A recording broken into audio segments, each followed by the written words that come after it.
Welcome back to Only Talk Sports, and tonight we have the 2023 NBA Playoffs Western Conference First Round Game 3 live reaction and watch party between the Memphis Grizzlies, who are having to go on the road tonight to play the Los Angeles Lakers. This should be a fantastic game because of the fact you do have Ja Morant playing. His hand is okay. I don't know if it's going to be 100% okay, but it's good enough for him to play, and that vastly helps out the Memphis Grizzlies' chancing of having a good chance to win this game and potentially be able to win this series. I don't think they can win this series without him. I'm looking at LeBron James and the Los Angeles Lakers. They have a healthy team, and they've played really well when Ja Morant has been out. And yes, Memphis did get a win without him, but can they win the series without him?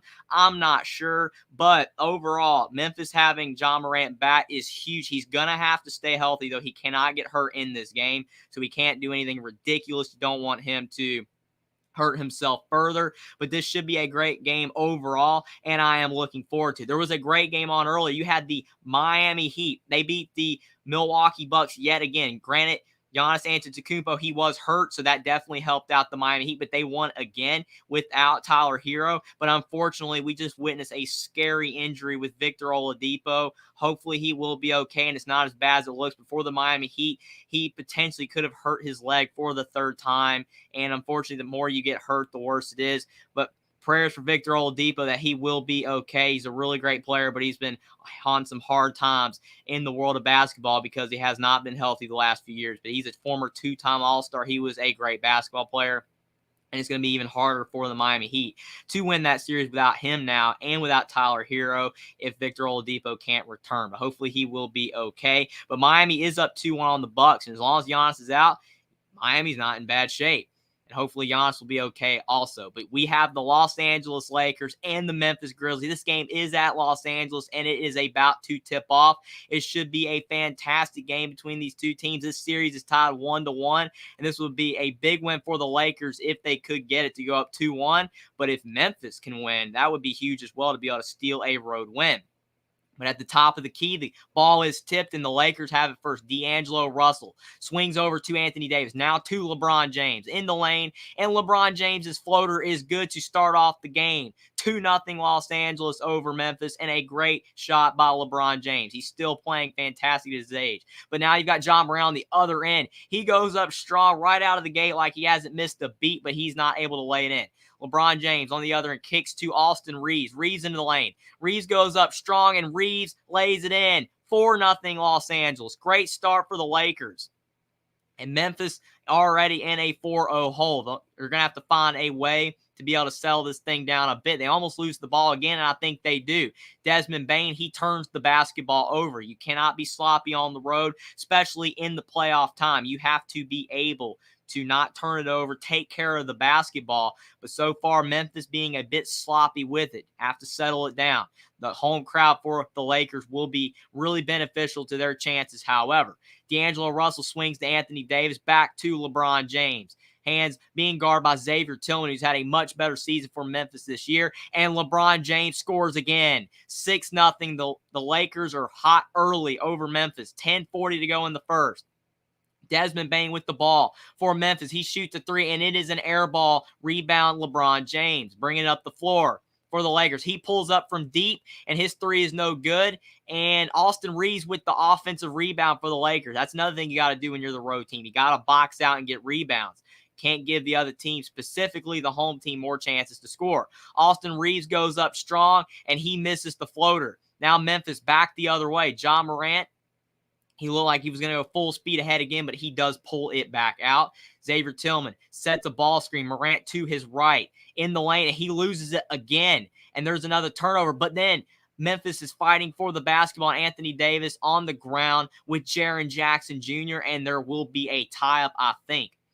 Both teams were fighting for the basketball on that loose ball, but still Memphis being really sloppy with the basketball right now, not taking care of it. That is a recipe for failure. That was a good job by Anthony Davis to poke the ball away from Ja Morant. But you're going to have Jaren Jackson and Anthony Davis going up for the tip here. You would think that Anthony Davis would have the advantage for sure. He is much taller than Jaren Jackson, but sometimes the shorter guy can get the tip, especially if the referee does not tip the ball very well, depending on the play. But the referee's trying to settle them down. They were getting way too close, and they go up with it. And the Lakers, with the size advantage of Anthony Davis, and he still can't get the ball to tip off. The ref will not tip the ball off. Taking way too long there, letting the air out of the building. And Memphis does end up with the basketball, but there's another turnover. D'Angelo Russell with it for the Lakers. Memphis just cannot stop turning it over. Austin Reeves kicks to LeBron for 3, and LeBron James 3 is no good. Now Desmond Bane with the basketball for Memphis, bringing it up the floor. 6-0. Still Lakers lead. Dillon Brooks, his first touch with the basketball. He's in the mid-range, and his shot is off the mark. LeBron James bringing the basketball up the floor again for the Lakers. Being guarded by Xavier Tillman. Xavier Tillman, again, an improved defender, an improved player for Memphis this year, but he is going up against some really great basketball players for the Lakers. D'Angelo Russell, bad pass to try to get to Anthony Davis. Now John Morant with the steal. John Morant goes up strong, and John Morant, he gets the first points on the board for the Memphis Grizzlies. 6-2. What a play by John Morant. But then on the other end, you had Reeves all the way to the rack, but there was a block, but then you do have a putback by the Lakers. 8-2. Desmond Bane in the corner for Memphis, and the Grizzlies are down by 6, not playing some good basketball right now. They look really sloppy overall. They need to settle it down. You cannot take bad shots. You cannot turn the basketball over. And besides that John Morant layup, they have really been struggling out of the gate in this game. But it's early. No time to panic just yet. They have the basketball, only down 8-2. Desmond Bane kicks to Dillon Brooks, and Dillon Brooks' 3 is off the mark, and the ball is over the backboard, so it will be Los Angeles Lakers basketball yet again. 8:50 to go in the first quarter, 8-2, Lakers lead.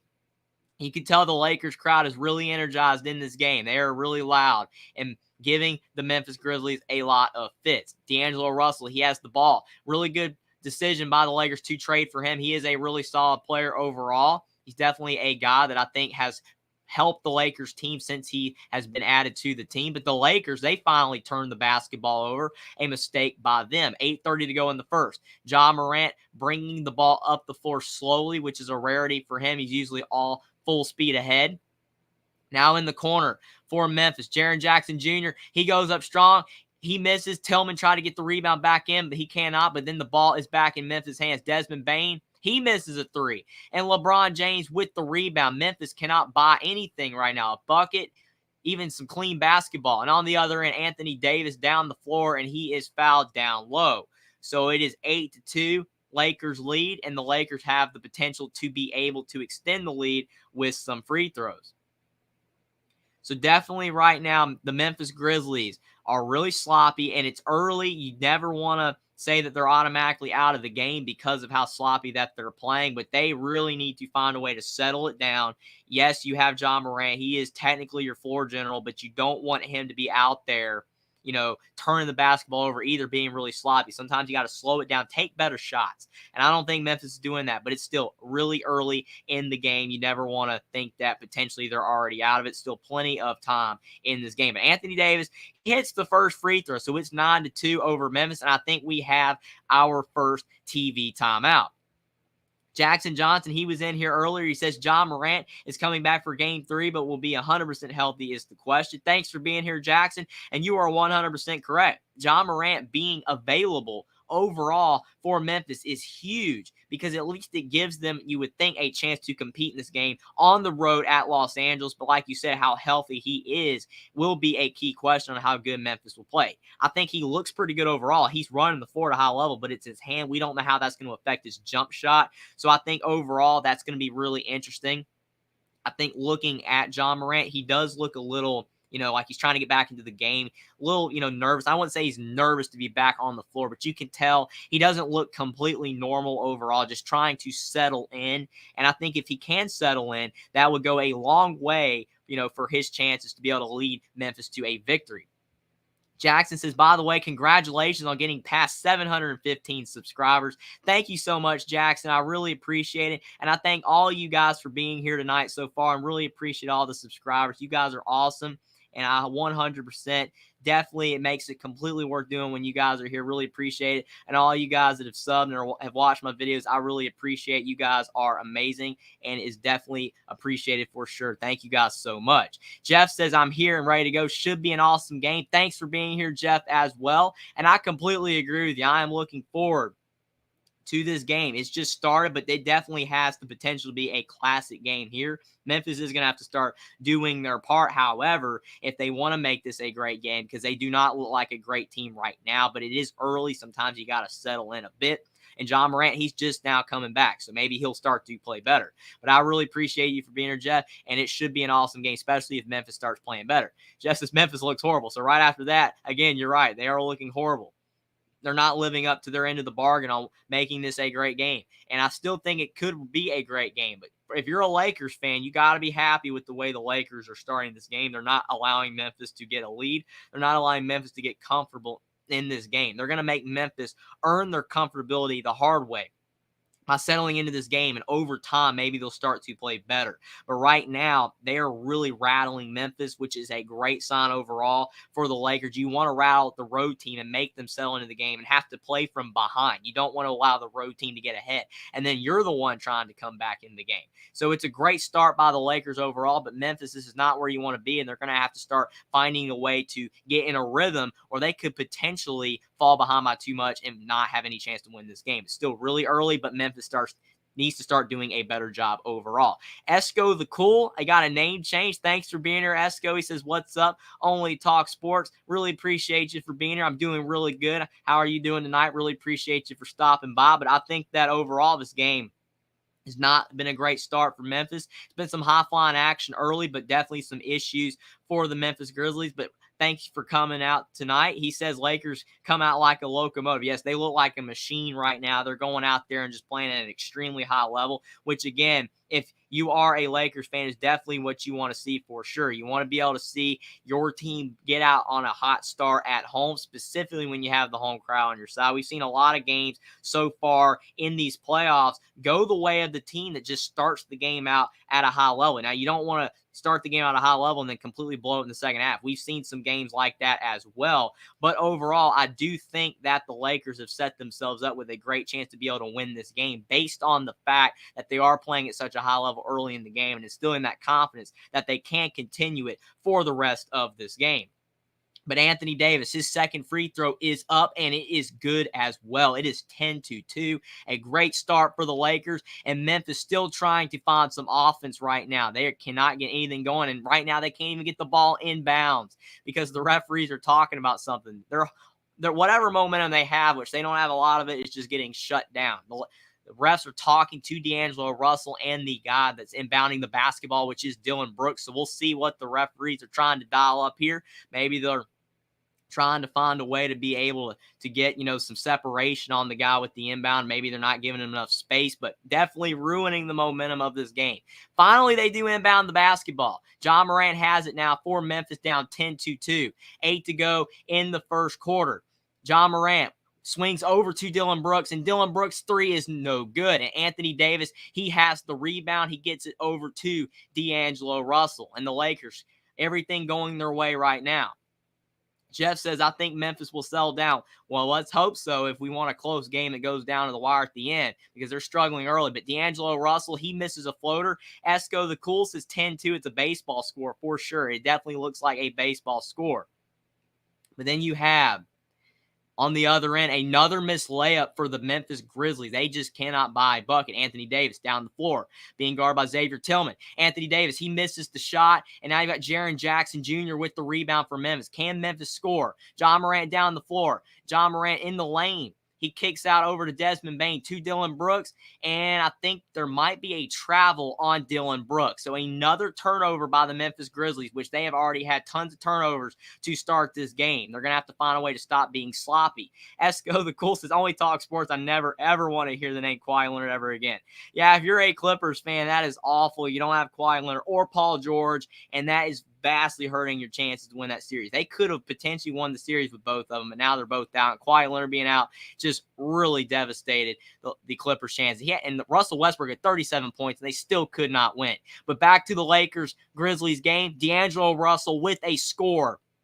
He drove in the lane and laid it in, and Ja Morant turns it over again.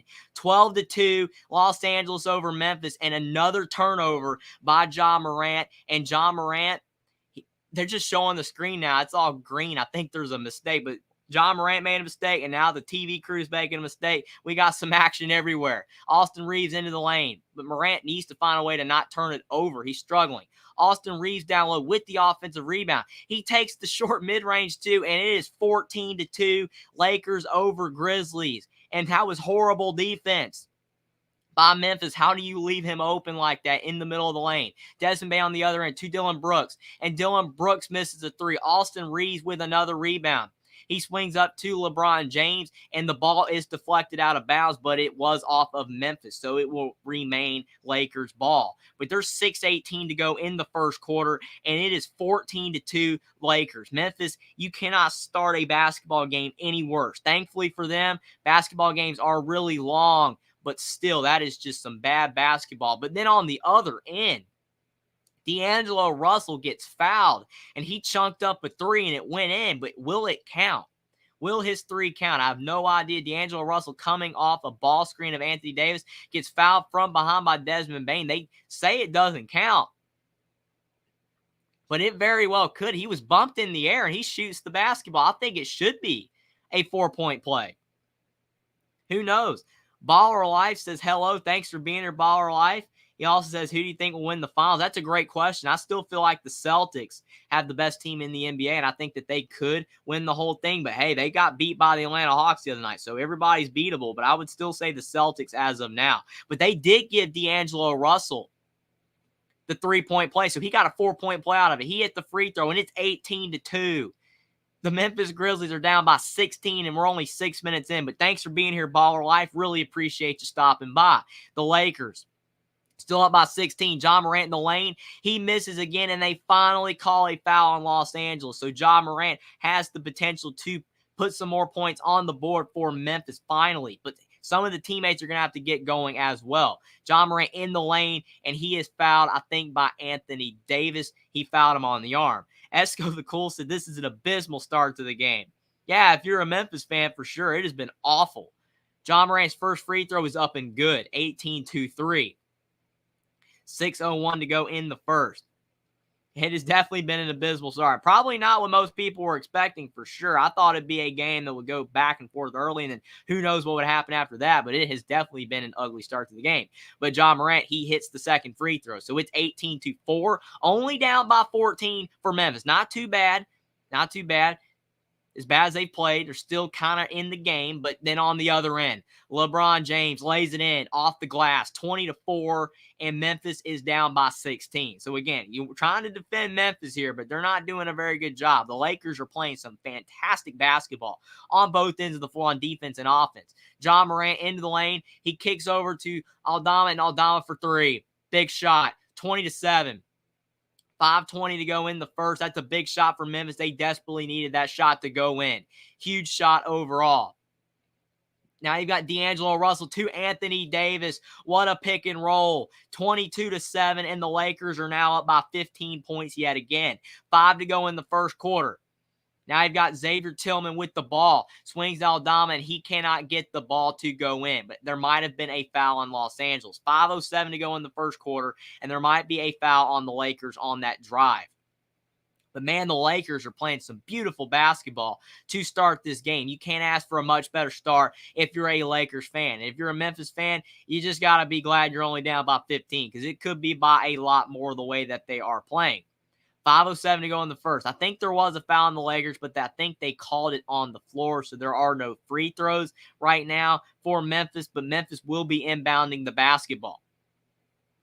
You got Tyus Jones. He is into the game for the Memphis Grizzlies. He has the basketball now after getting it from the inbound. Santi Aldama driving into the lane. Aldama goes up strong, and his shot is no good, and they call a foul, I think, on Memphis. Memphis just can't buy anything right now. Esco the Cool says, I don't think anyone uses a challenge this early, but I probably would. Oh, they decided to count it. For sure. Like you said, on that 3-point shot by D'Angelo Russell, it definitely should have counted.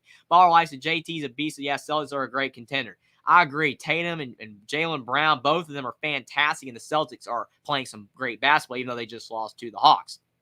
On the other end, D'Angelo Russell misses a layup, but then Anthony Davis cleans up the mess. He slams it home. It's 24-7, and I think we have another timeout by the Memphis Grizzlies. They're down by 17, 4:46 to go in the first quarter, and they've already used 2 timeouts, which is awful. You do not want to use 2 timeouts this early into the game, but they've had to. They're really struggling overall, being able to not turn the basketball over. They just keep making mistake after mistake. And it is what it is. I think that the Memphis Grizzlies are doing everything they possibly can not to mess up, which is why they're messing up. You just got to play basketball. You got to go out there and just play your game like you have been all season long, which is why Memphis is a 2 seed. They've played some great basketball this year. And granted, Ja Morant, his injury is tough. It really is tough overall that he is banged up with his hand injury. And maybe that is affecting his play. But that doesn't have to affect the rest of his team's play either. Memphis was able to beat Los Angeles without Ja Morant. And now they got Ja Morant back, and they're down 24-7. Grant, it was at Memphis. Now it is at the Lakers. That might be making a difference overall. But still, Memphis is playing some awful basketball. And they're going to have to find a way to turn this ship around, or they'll already be sunk before the half. You just cannot have the way that you're playing keep continuing. You can have bad stretches, but you cannot have a whole quarter where you're playing bad. And the fact that we're already almost 7 minutes into the game, and Memphis only has, or we're actually a little over 7 minutes into the game, and Memphis only has 7 points. This is not college basketball. You cannot have a point a minute in the NBA. You got to do a lot better than that. And if Memphis doesn't start getting it turned around fast, then they could be in a world of trouble. Esco the Cool says, okay, the Grizzlies are playing like my Timberwolves. Now, that's a good one right there. The Timberwolves had some really bad stretches against the Denver Nuggets. They played a little bit better in this last game, but they have had some awful stretches overall, some terrible basketball being played at times. They've gone on, big scoring droughts, and that's what Memphis is doing. They're just having an awful start to this game. I hope it does not continue for Memphis so we can have a really close game between the Lakers and Memphis. But again, kudos to Los Angeles. They're going out there all business, and they're putting their foot on the gas on Memphis, and they're playing some extremely good basketball. And if they keep playing at this high of a level, then this game will not be close at all. Esco the Cool says, perhaps the Lakers are getting that old home cooking from being back at home because they definitely have that extra step to them. 100%. You can tell they're feeding off the home crowd, which you should, but still, when you're the 7 seed and Memphis is the 2 seed, this really should not be happening overall. I do think that, this should be a closer game to start. Even if Los Angeles was winning, it shouldn't already be a 17-point hole for Memphis, considering the fact that we're only at the 4:46 mark in the first quarter and they're already down by 17. But I do agree with you. Los Angeles is going out there using that home crowd. They're playing some great basketball. LeBron James and Anthony Davis haven't even done it all either. It's kind of like when you look at Memphis, it's been mostly Ja Morant to start. Whatever Memphis has had that's gone right in this game has been because of Ja Morant, their star player. For the Lakers, yes, LeBron James and Anthony Davis have scored a few times, but Austin Reeves is getting in the action. D'Angelo Russell. That's how you win basketball games, is when you're getting production from so many players that the other team cannot match that production. That's a big way to win. Stars are awesome, but depth is great as well, being able to have a lot of guys that can score the basketball. And Memphis is not doing that in any way, shape, or form as of this time. Maybe they eventually will, but as of now, they are not. Baller Life says Jaylen Brown could leave if they underperform in the playoffs. Well, that's interesting. I don't know if that is the case. I mean, you make a great point for sure. Maybe it's possible, but I don't really see that happening right now. They're both so young, and the Celtics have such a good team. I would really, have a hard time seeing that happen if they underperform. And I really don't see them losing to the Hawks, but you never know. But you never, like you said, if they do underperform, who knows what will happen. But I do doubt that the roster will get split up right now. And on the other end for the Memphis Grizzlies, Jaren Jackson misses yet another layup. Cannot get the shot to fall. Now on the other end, the Lakers, did they draw a foul on Memphis? I think they did. So the Lakers maybe won't have some free throws yet. They might not have some free throws because of the fact that they're not in the bonus yet, unless they call the foul on the shot. So we'll have to see. And they do call the foul on the shot. So the Lakers will have some free throws. Maybe it was on the shot. It kind of definitely looked like it was overall. But still, Memphis, man, they're struggling on defense and on offense. They're struggling everywhere. D'Angelo Russell's first free throw is good, so it's 25-7. It's now an 18-point deficit for Memphis. 4:16 to go in the first quarter. And they're already bringing Xavier Tillman back into the game for Memphis when he already exited. So there's already been some substitutions overall. That's crazy. I mean, you're playing so bad, you've already had guys leave and now enter the game again for Memphis. 26-7, 19-point deficit. Los Angeles is smoking right now. They're on fire. Santi Aldama swings to David Roddy out of Colorado State. Roddy's a big body that can shoot the three ball. He's a bit undersized, but he's kind of like Grant Williams, but a little bit bigger. Santi Aldama in the corner. Aldama goes up strong. He misses again. And Rui Hachimura almost got the ball, but David Roddy ends up with it. Kicks over to Tyus Jones. Tyus Jones misses a three, and the Lakers have the ball again. 3:50 to go in the first quarter. Anthony Davis bringing it up the floor now to Dennis Schroeder. D'Angelo Russell's had a really nice start to this game. He shoots a three. It's off the mark. Now I've got Aldama with the board. Over to Luke Kennard.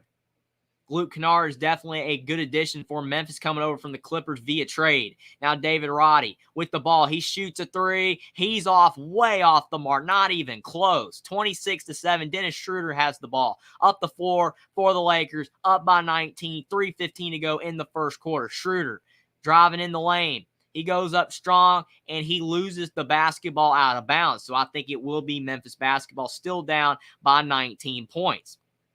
3:11 to go in the first quarter. Tyus Jones, his brother Trey Jones, they're both in the NBA, both out of Duke. Tyus Jones is a solid player, averaging 10 points per game this season, but he has not gotten anything going yet. He swings over to Santi Aldama, back over to David Roddy. Luke Kennard has it now. Memphis is passing the ball well. They just can't get in the hoop. Kennard in the lane. Kicks to Aldama for three, and he's off the mark as well. Maybe they need to drive. They're not making their threes. The Lakers with the ball now. Schroeder has it. 2:40 to go in the first quarter. Schroeder in the lane. Schroeder goes up, and his layup barely misses from going in. That looked like it was a surefire layup. Now Kennard in the lane. Kicks to Jones. Tyus Jones misses. Aldama down low, but it goes into Luke Kennard's hand, and he lays it in. 26-9, and Memphis finally scores again. 2:20 to go in the first quarter. Heads up awareness by Luke Kennard getting that shot to drop on that layup. Offensive rebound putback. Rui Hachimura for the Lakers, and he knocks down a three. And Rui Hachimura has had some nice moments in these NBA playoffs for the Lakers. Big shot there, and a nice move by the Lakers to get him via trade as well. Luke Kennard in the mid-range. He can't score again. Anthony Davis with the rebound. Lakers up by 20 points. 1:50 to go in the first quarter. Anthony Davis in the lane. Being guarded by Tillman. He goes up strong, and he lays it in. 31-9. 1:40 to go in the first quarter.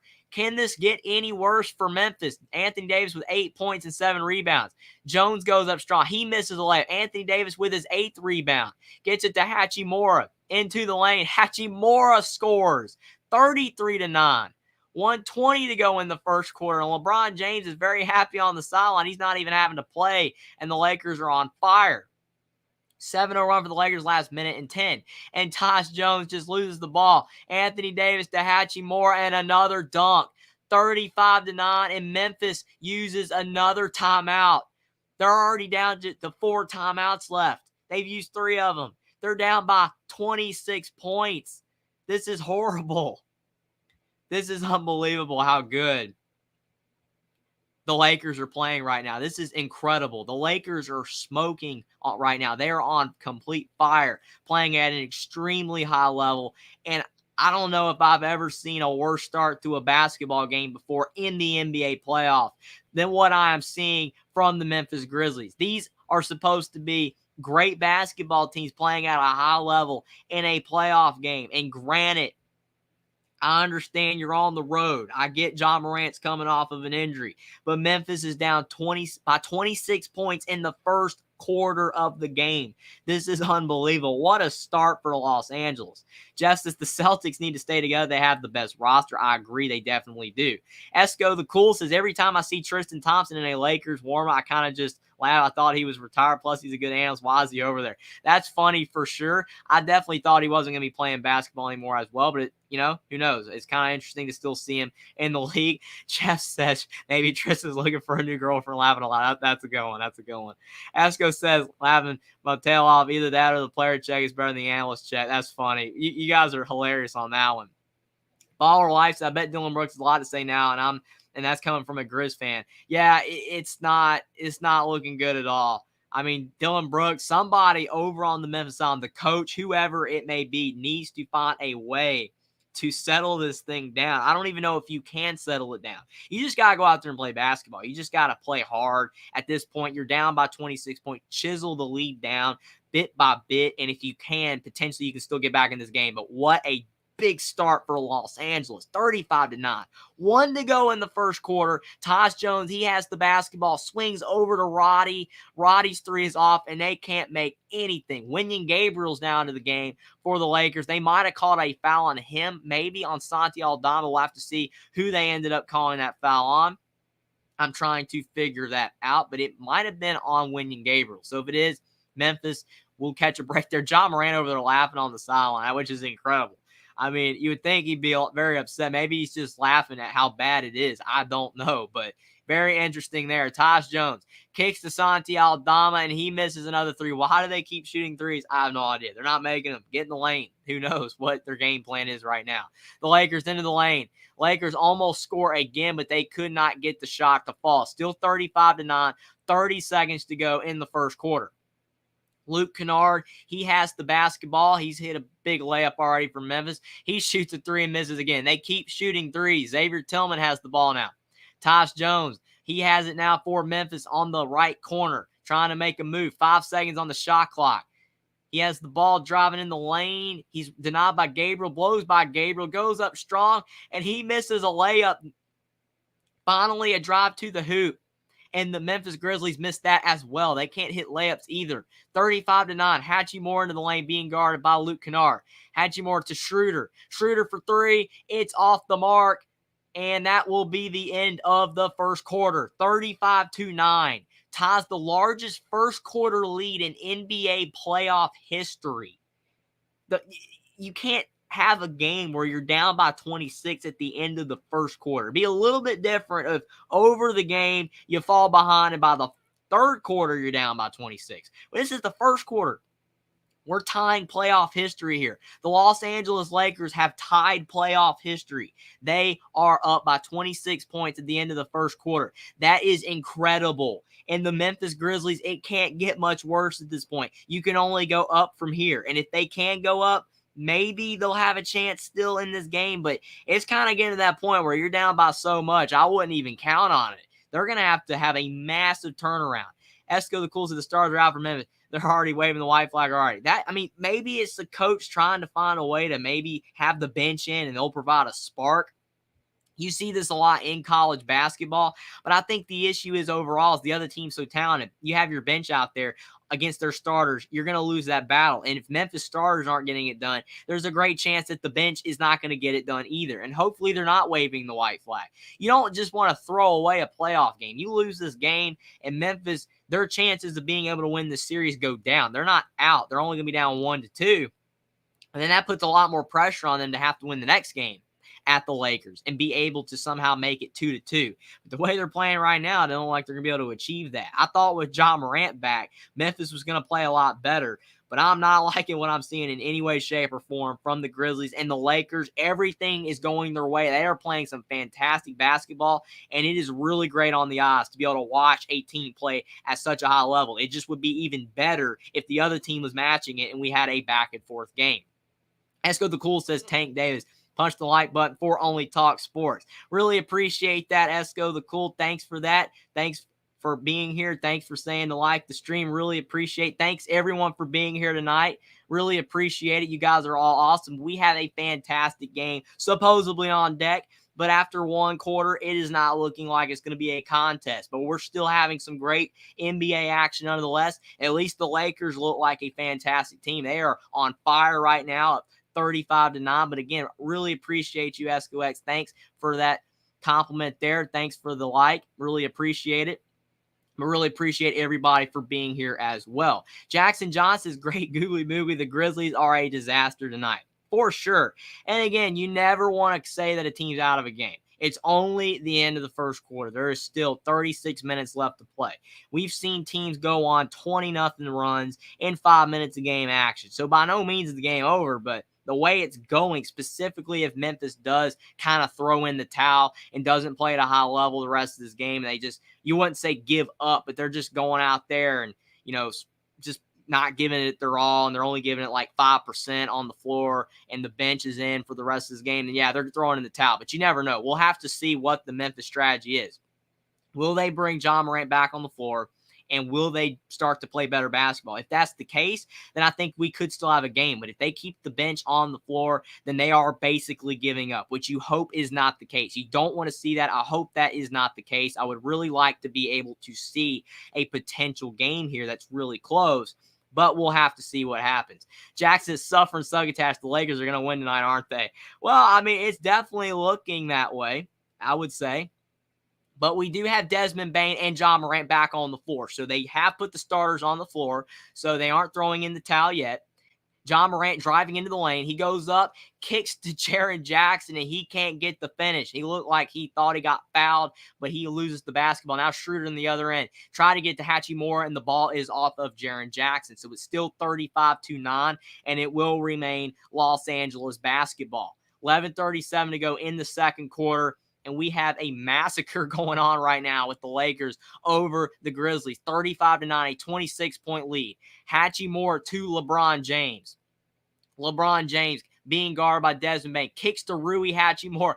And Rui Hachimura scores again for the Lakers from the outside. A 3-point shot being made there. 38-9. Lowest scoring quarter by any team in a quarter this season. Memphis is really doing some bad things here when you're the lowest team in this season in a quarter scoring in a game, and you've tied the Lakers having the most, biggest lead, most points scored over the other team versus what they've scored in the first quarter ever, up by 26 points. This is some really bad stuff by the Memphis Grizzlies, and it doesn't seem to be getting any better. It's still 38-9. We've got a little under 11 to go in the second quarter. Desmond Bane in the lane, and they do call a foul, I think, on Austin Reeves on Jaren Jackson. But Rui Hachimura's already got 10 points. He's playing some great basketball for the Lakers, but I think they do call a foul on the Lakers there. Jackson said, this does not look like an NBA game. Good Lord, are you sure I'm not seeing peak elephants? I don't know what you're seeing, but all I know is what we're seeing is not a competitive basketball game, that's for sure. But still, really appreciate everybody for still being here right now, even though this game is not close at all right now. Maybe Memphis can finally get something going. Jaren Jackson, he has the ball. He swings back to Ja Morant. Ja Morant into the lane where he is dangerous. Kicks over to Dillon Brooks. And Dillon Brooks misses the shot. But then Desmond Bane tips the ball in. And the Memphis Grizzlies get on the board again. 38-11. They finally stop their scoring drought. Austin Reeves with the basketball at the top of the key at the Lakers logo. Being guarded by Jaren Jackson. He swings over to Rui Hachimura. Hachimura on Desmond Bane. Reeves for three. Reeves' shot is no good, and Luke Kennard with the rebound. Memphis down by a lot. Going down the floor. Desmond Bane kicks to Kennard. Kennard in the lane. He shoots. He scores. Back-to-back buckets for Memphis. 38-13. 10 to go in the second quarter. That is a really good sign for Memphis to get some shots to fall finally. Rui Hachimura over to Austin Reeves. Back to LeBron at the top of the key being guarded by Dillon Brooks. There is a height disadvantage for Brooks, but still he is a really young and athletic player that can probably cause some fits for LeBron. And LeBron almost does lose the basketball. Now Troy Brown, he has to heave. His shot is off the mark, and we have a shot clock violation. Memphis gets a stop there. Only down by 25. They're starting to maybe make a little bit of a move here finally after really starting the game really poorly. Ja Morant slowly bringing the ball up the floor before he picks it up. Definitely calling out some plays. Jack said, cool, Memphis can't throw the baby out with the bathwater. I really hope that they don't. And it doesn't look like they are. They're starting to maybe get something going a bit. And we have a missed three by Jaren Jackson, though. Still 38-13, 25-point lead for the Lakers. Austin Reeves with the ball down low to Troy Brown. What a pass by Austin Reeves, 40-13.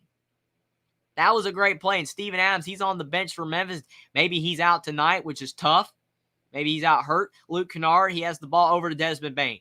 Desmond Bain loses it. Another turnover by Memphis. Austin Reeves down the floor to LeBron. And LeBron James effortlessly lays it in. And it's now 42-13.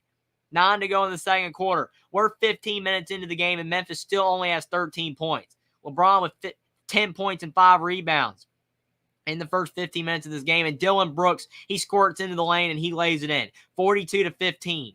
That was a nice play there, but still a big deficit for Memphis. Just, I think they may just throw in the towel there, bricking 3, turn the ball over. They look like hostile players, and they're laughing about it. Yeah, I definitely do not like to see over on the sideline them laughing about it. You want to see them being frustrated and go back out there and play hard. That was not a good thing to see. If you're a Memphis fan, seeing them laughing on the sideline, that's tough.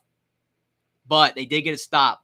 The Lakers missed down the floor. Jaren Jackson for Memphis into the lane, and they call an offensive foul, I think, on Memphis. 8:19 to go in the second quarter. You definitely cannot have that. You don't want to start racking up fouls either. So you got fouls being called against you. You can't make shots. You can't buy a bucket. You're turning the basketball over. Let's see. Jaren Jackson went into the lane. His elbow did catch Austin Reeves a bit. I don't know if that was necessarily an offensive foul, but they do call it. So it will be Lakers ball. 42-15. And Jaren Jackson Jr. 9 minutes, no points, and 3 fouls. And not a good stat line right there. Lakers up by 27. Schroeder with the ball tries to kick to Anthony Davis, and there's another turnover. So the Lakers are starting to give Memphis a few chances. But they're up by 27. That even a few turnovers isn't going to necessarily put them in danger of allowing Memphis back into the game. Ja Morant with the ball at the top of the key. 8 to go in the second quarter. He swings over to Desmond Bain. Desmond Bain in the lane, and he almost threw it away, but they do call it off of the Lakers. So it will remain Memphis basketball. 7:55 to go in the second quarter. And the Memphis head coach, you can definitely tell he is frustrated in a variety of ways. Nothing is going their way. And they need to go on a run soon to at least maybe get this to around 15 or so at the half. That would help. And they do call it off of Memphis. They did call it off of the Lakers, but they changed the call. So now it will be Lakers ball. LeBron tried to get it to Anthony Davis, and they do call a foul on the Memphis Grizzlies. 7:46 to go in the second quarter, and the Lakers will have a couple of free throws. Jackson says to Jeff, this looks more like a college football spring game and an XFL game combined. Yeah, even those games are sometimes more competitive, though. I mean, it definitely looks like a scrimmage overall. And now Desmond Bain has 3 fouls for Memphis. They're really starting to get in some foul trouble, which is about the last thing that they need. LeBron James at the top of the key, being guarded by Xavier Tillman. He takes the mid-range too, and it's money. 44-15. Lakers are now back up by 29. This is a disaster for Memphis. 7:20 to go in the second. Ja Morant goes up strong, and they do draw a foul. They call a foul on the Lakers. Good job by Ja Morant drawing that foul. He'll have a couple of free throws right here. But LeBron James, what a shot in the mid-range. LeBron James still has so much athletic ability at his age, being able to take that step back too.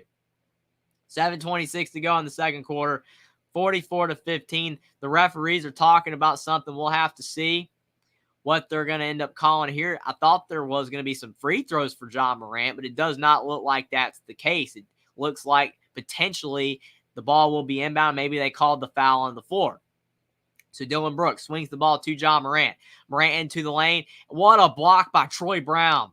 Tyus Jones does end up with the ball. Into the lane, Dylan Brooks. What a block by Anthony Davis. Memphis with it again. Tyus Jones, the ball goes out of bounds, and it will remain Memphis basketball. But what relentless defense. They're swarming right now on the Memphis Grizzlies. Every time that the Grizzlies drive into the lane, the Lakers are there to block the shot or at least alter it. They're doing a great job on the defensive side of the floor. And it shows you defense can still win games. You got to have offense, though. But if you have great defense, you're in great shape. Good inbounds pass by Tyus Jones, however, to Ja Morant, and finally an easy bucket for Memphis. 44-17. 7 to go in the second quarter. Austin Reeves, he has the basketball. He's had some good shots in this first half for the Lakers. He's into the lane. He goes up strong. He lays it in and one. 46-17. Back up to a 29-point lead for the Lakers. That's a great shot right there by Austin Reeves, taking contact. And Austin Reeves, he's a player coming out of Oklahoma in college, undrafted free agent, and he has had some big moments for the Lakers throughout his career already. He's now a starter, and he's one of the best undrafted free agent players in the NBA today, just like Fred VanVleet. Fred VanVleet obviously a little bit better, but Austin Reeves does a lot for the Lakers, and he's definitely having a career that's a lot better than most people were expecting. But what an awful start to this game for Memphis. It's really hard to even call it a start to this game at this point. We're already in the second quarter, midway through that even, and they just can't get anything going. Still with only 17 points and down by 29. The Lakers are on fire. Jeff says, I agree, they're terrible. Yeah, Memphis is really struggling. Esco the Cool says, I'm waiting on the real fight, Tank Davis and Ryan Garcia, because this definitely isn't no fight for Memphis tonight. Disappointing. That is funny there. That's a really good one, but yes, there is no fight in Memphis right now. I mean, there's been some moments where they look like they're trying, but overall, I know that sometimes if you're not shooting the basketball well, yeah, you're not going to have the best game all the time in basketball. You could have a really talented team and you just do not shoot the ball, which obviously Memphis is not shooting the ball well. But the problem is they're not defending well at all. The Lakers are gashing their defense, getting to the hoop over and over and over, penetrating that defense and getting easy layups. Whereas Memphis is just not going to the rim. Outside of John Morant at times getting to the rim. Nobody for Memphis getting to the rim. When they do get to the rim, they're missing layups that they normally would make. I don't know if that's just lack of effort. It's just an off night. I don't know. But this is just some horrible basketball by Memphis. And they're going to have to find a way to start playing better quick if they want to at least make this respectable. You don't want to get blown out by 30. I mean, if you lose, you lose. But you still want to show that you came back, you fought hard, and maybe you lose by 5. Now, that's not the kind of result that Memphis wants, but still, you don't want to lose by a lot, and it just looked really bad altogether. And I'm not liking the way they're playing. I mean, this is a playoff game. This is game 3 in a big series. You're the favorite. You're the 2 seed going up against the 7 seed. You've got your star player back in John Morant, and you're playing horrible basketball. You played better when he wasn't in the last time.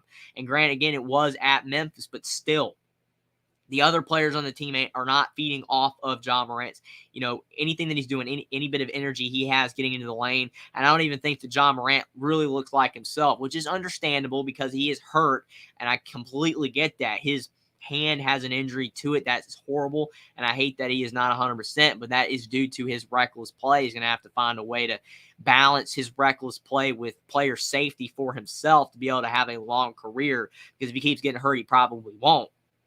But the rest of the players for Memphis aren't doing a great job either. Dylan Brooks, Desmond Bane, Jaren Jackson. Desmond Bane and Jaren Jackson already have 3 fouls. So they're not playing good defense because they're fouling on the defense side of the floor. So you can say, well, that's effort. They're playing hard on defense because they're fouling. But they're not in good defensive position. That's why they're fouling. They're not doing a good job doing the fundamental things you have to do as a basketball player not to make mistakes. And it's really unfortunate to see because this was supposed to be a high-profile game, but it is what it is. Still really appreciate all you guys for being here, even though this game isn't close. Hopefully it can get a little bit interesting. But, man, the Lakers' performance itself is reason to keep watching this game. They are playing some incredible basketball, a lot better than probably most people were expecting the Lakers could play. I know that they got Rui Hachimura. I know that they got D'Angelo Russell in the trades this, middle of the season.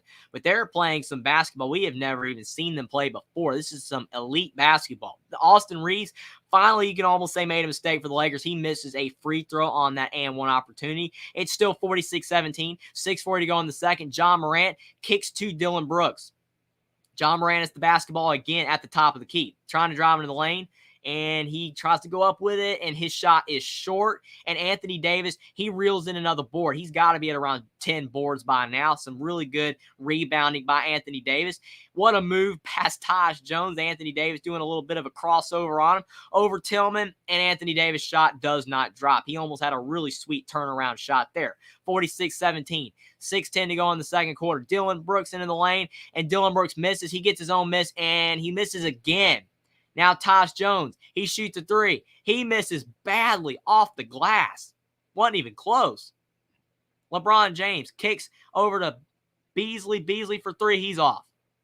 Taj Jones with the board. Still down by 29 for Memphis. 5:50 to go in the second quarter. And in the lane, finally, a miscommunication on the defensive side of the floor by the Lakers, and Xavier Tillman, he dunks it home. 46-19. Big play there by Memphis. They're still down by 27 points. Austin Reeves, he does lose the basketball. A steal for Memphis. Tyus Jones into the lane. Over to Tillman, and then they turn it right back over. Los Angeles ball yet again. Troy Brown, he has the ball. Troy Brown, one of the players that escaped getting traded by the Lakers when a lot of other players did in the middle of the season. He is still on the team. LeBron James to Anthony Davis, and Anthony Davis, he loses the basketball going up there. On the other end, Ja Morant, he's in the lane, kicks over to Dillon Brooks, back to Ja Morant. And he pulls up from three, and that was actually some bad defense by LeBron James. He did not raise his hand at all. Probably not a good defensive set there. Maybe he could have put a hand in the face of Ja Morant to prevent him from taking that shot, or better yet, taking and missing that shot. But he left him wide open, and Ja Morant made him pay. And this is the closest that Memphis has had this game in a while. They've cut it to 24 points, and Los Angeles uses their first timeout. 46-22, Lakers lead. Esco, the coolest, is only talk sports. We can both give Memphis that some JJ input too, and no big deal. I can easily give them 3 fouls, 9 minutes, and 0 points. That's funny. I agree with you. I mean, we could go into the game, me and you, and probably do the exact same thing. But Jaren Jackson, he is a veteran, not a veteran player, but he's an experienced player. He's a guy that's been in the league for a few seasons. He has a lot of talent. He's been improving for Memphis. So he's a guy that should not have 9 minutes, 3 fouls, no point. He should be doing much better than that, and that's the biggest issue with Memphis. It's not just Ja Morant. The whole team's struggling, and part of it is players like Desmond Bane and Jaren Jackson Jr., two guys that both average a lot of points. They're both in the neighborhood of almost 15, 20 points per game this season, and they're both playing some awful basketball right now. Dillon Brooks isn't doing much better, so it's overall just the entire Memphis roster really struggling. But like you said, I could go in there and provide that input for Memphis. 3 fouls, in 9 minutes and no points for sure. So I could be making just as much as they do and do the exact same. That's funny. I completely agree. And you could as well. It's hilarious. Jackson Johnson, Dillon Brooks is learning a little lesson of karma. Well, overall, right now, the entire Memphis team is learning a little bit of karma. You play bad, you lose. I mean, that's just completely obvious for sure. But you can't get much worse than what we are seeing from the Memphis Grizzlies. And I know that probably a lot of Memphis Grizzlies fans are watching this game right now, and they're just appalled by what they are seeing. But it is what it is. I mean, it's one of those things where you just got to play at a high level. You got to find a way to stop playing bad and play better. And if you don't play better, you're not going to have a chance. So Memphis are starting to play a little bit better, but I do agree with you 150% that the whole entire Memphis team is learning that you don't play hard, you don't win. And that's just what's going on right now. Jackson Johnson says, congratulations on getting to 725 subscribers. I really appreciate that, Jackson. I really appreciate all you guys for being here watching the game with me. Thanks for liking the stream, everybody. Thanks for all you guys that have subbed. I really appreciate it so much. You guys are awesome. And I really appreciate everyone for getting me to 725 subscribers. I really appreciate you guys are awesome and make this so much fun to do. You guys are amazing. I really appreciate the 725 subscribers so much. Go Tigers. Thanks for being here. He says, well, the Lakers have had more fouls called for them by a large number and has the least number of fouls calling them. The free throw stat for the Lakers this season is crazy. Well, for sure, for somebody that is not a Lakers fan overall, if someone isn't, then that is a tough stat to see. We see a lot of times in college basketball. Some teams last year had a lot of free throws, more than any other team in college basketball, and it really frustrates people that are not fans of those teams because you want to be able to see balance, officiating. Who knows why the Lakers have had so many free throws this year, but it is interesting overall for sure. Go Tiger says, well, Dillon Brooks is good for the NBA, period. This league is so good, buddy. Now no real rivalries anymore. Very interesting. I mean, you have to be elite to be in the NBA. I agree with that 100%. If you're not elite, you're not going to be in the league. You got to be a fantastic basketball player these days. There are great players, that come out of college that go to Europe now because of the fact the NBA is so good. And you're like, that guy's an NBA player for sure. He's in Europe. Why? Because of the fact the NBA is loaded. And there's players like LeBron playing so long that it's harder to cycle them out anymore, and there's just too many good players, and they can't all fit. Now you're getting players from Africa and Europe playing in the NBA as well because they're great. So it's too much, too many players and not enough spots. LeBron James with the ball. He takes that mid-range shot, and it's no good. Ja Morant with the board. Memphis down by 24. Morant up the floor to Dillon Brooks. Dillon Brooks, nice layup there. 46-24. And there's a bit of a run for the Grizzlies, only down by 22 now.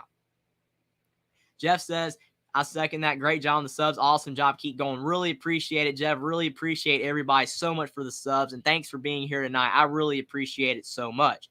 And now you've got Dillon Brooks. His shot is off the mark there. 4:30 to go in the second quarter. D'Angelo Russell, he has the basketball, bringing it up for Los Angeles. 46-24. Really needed to hit that free throw if you're Memphis because of the shape you are in right now. You definitely needed to be able to hit that free throw to cut it to 21 points, but it is what it is. On the other end, I think they do call a foul on Memphis, but the ball will remain with the Lakers. No free throws. They probably called it on Dillon Brooks. They're trying to go around on that screen. So it is Lakers ball. Jared Vanderbilt, he's into the game. D'Angelo Russell, he has the ball. Russell into the lane. Russell goes up strong, and he lays it in. 48-24. Back up to a 24-point lead. They have doubled Memphis. 4 to go in the second quarter. Russell has 10 points and 3 assists. Morant in the lane. His shot is short. Anthony Davis with the rebound kicks over to LeBron James. LeBron James, he has the ball being guarded by Dillon Brooks. LeBron James in the lane. He loses the ball off of his foot. So, again, one of the only mistakes we've seen from the Lakers. And it does seem like the Lakers have kind of gotten a bit sloppy the last few minutes. You have seen that. But it is one of those things where sometimes when you're playing so well that you start making mistakes because of the fact you're just so comfortable and you feel like you can't do any wrong almost. But we are seeing Los Angeles start to be a little sloppy with the ball. They have made a couple mistakes the last few minutes. Now Memphis with the ball, down by 24, and they need points. Dillon Brooks into the lane. He goes up strong, and the shot is deflected by Anthony Davis. What a block there. D'Angelo Russell has it. Swings to Anthony Davis in the lane. And Anthony Davis goes up strong, and he lays it in. 50-24, 3:20 to go in the second quarter. Morant with the ball, and there is a foul on that drive. Anthony Davis has a double-double already in the first half, 10 points and 10 rebounds. Some really solid basketball being played by Anthony Davis. Some really great basketball. And it's not just him either. D'Angelo Russell's playing well. Rui Hachimura, LeBron James, a great game being played by the Lakers. They made some mistakes last few minutes, but still overall, they've had a fairly flawless first half. Tyus Jones with the ball, swings over to Luke Kennard, back to Tyus Jones. He goes up and he misses the shot. Anthony Davis up the floor, swings to D'Angelo Russell. His three is no good. Probably should not have taken that shot, but he did anyway. Memphis is 2 of 17 from 3, and the Lakers are 3 of 11. Neither team is necessarily shooting the basketball that well from the three-point line. 3 to go in the second quarter. Tyus Jones, he has the ball. Tyus Jones kicks to Dillon Brooks in the corner. Brooks misses the shot. Anthony Davis with the board up the floor. He's got 11 rebounds now. He tried to pass, but it was denied down low. They guarded Rui Hachimura where he could not get the ball to him. D'Angelo Russell to Hachimura. He fakes the 3. Back to Russell. Kennard on Russell. Top of the key. 5 seconds on the shot clock. Anthony Davis. He has to do something with it. 3 seconds left. He's driving on Tillman. Davis goes up. Davis, the shot is no good. Rebound Morant. 2:32 to go in the second quarter. And we'll have to see what they call there. Do they call a foul on Memphis on that rebound attempt? I have no idea, but they might have. Definitely a lot of effort you're seeing trying to anyway for Memphis on the glass, but they just cannot find a way to get stops and more stops. Still, the Lakers are scoring a lot of points on them, and they're not getting enough stops. Let's see what they call here. Was there a foul on Memphis? I think they did call a foul on Memphis. So Hachimura now into the lane. Hachimura goes up strong. Hachimura lays it in off the glass. 52-24. 2 to go in the second quarter. Memphis only has 24 points in almost 24 minutes. This is insane. And now Morant for 3, and Morant's 3 is good. And finally, Memphis hits another 3, 52-27. D'Angelo Russell has the basketball. Under 2 to go in the second quarter. Russell past Tillman to Anthony Davis down low. And Anthony Davis, they do call a foul on the Grizzlies for fouling Anthony Davis down low. So 1:56 to go in the second quarter. D'Angelo Russell, I think, might have been the facilitator on that play down low to Anthony Davis. I thought that they called the foul on Aldama, but it might be on Morant. I'm not 100% sure. But D'Angelo Russell's been a really good facilitator in this game. He was the maestro on that pass down low to Anthony Davis, and it makes it so much easier for your bigs when your guards are doing such a great job passing the ball to you. And Anthony Davis has 10 points, 12 rebounds, and 2 blocks. It's crazy. Having a great first half overall. He's been banged up a lot of this season. Same with LeBron James, but they're both back and healthy at the right time. Unlike the Clippers, who have Paul George and Kawhi Leonard both out right now, which is a big reason overall why the Clippers are going to probably lose that series. They could have won that series, I think, if they had both of them healthy, but it is what it is. You have to be healthy when it counts in the playoffs. Anthony Davis, his second free throw is up, and his second free throw is in and out. So it's 53-27.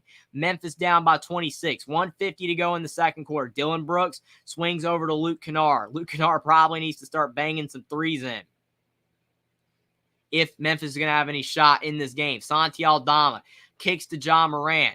John Morant being guarded by D'Angelo Russell.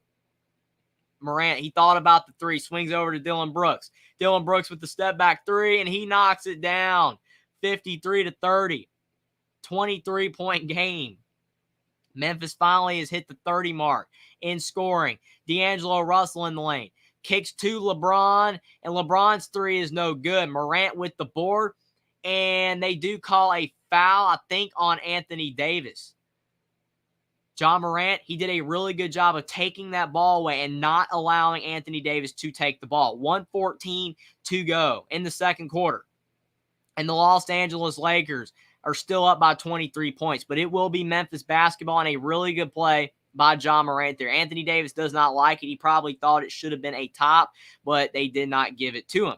So John Morant will be at the line. They do call the foul on him, and it will be a bonus there because there's been enough fouls on the Lakers. So Morant hits the first, 53-31.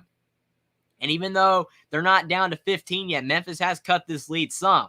Memphis' second free throw with Morant is good as well. So it's 53-32. It's down to 21. The deficit is starting to shrink just a little bit more. 1:10 to go in the second quarter. If Memphis can get this to around 18, 17 points before the half, maybe that would help them a little bit in the second. D'Angelo Russell kicks over in the corner to Jared Vanderbilt. Back to Russell. Russell on Kennard. He goes up strong. His shot is off the mark, and Memphis with another rebound. John Morant down the lane. John Morant goes up strong. He loses it. Now to Luke Kennard. Luke Kennard thought about the three. Now it's over to Aldama. Now to Tillman. Luke Kennard. He's trying to come off a ball screen. Back to Santi Aldama for three, and Aldama knocks down the shot, and it's down to 18. 53-35.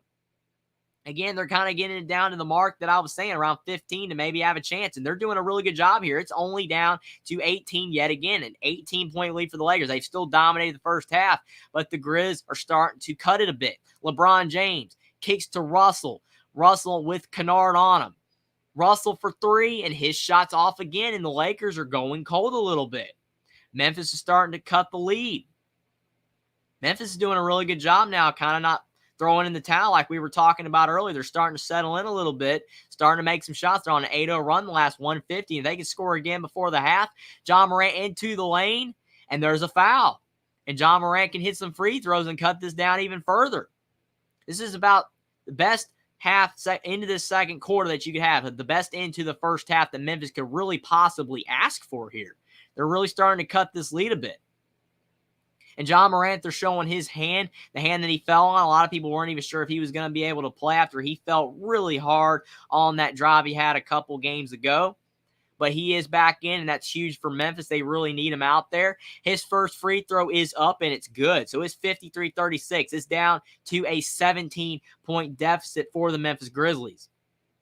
Again, doing a really solid job here actually cutting this deficit. I think that Memphis overall has a chance if they can cut this like around the 15-16 mark that they're at, and then immediately in the third quarter go on a run to potentially have a chance to get down to around 10 toward the end of the third quarter. If they can get around 8 to 10 at the beginning of the fourth quarter, they're right back in this game. By no means are they out of this game now since they've come back a bit.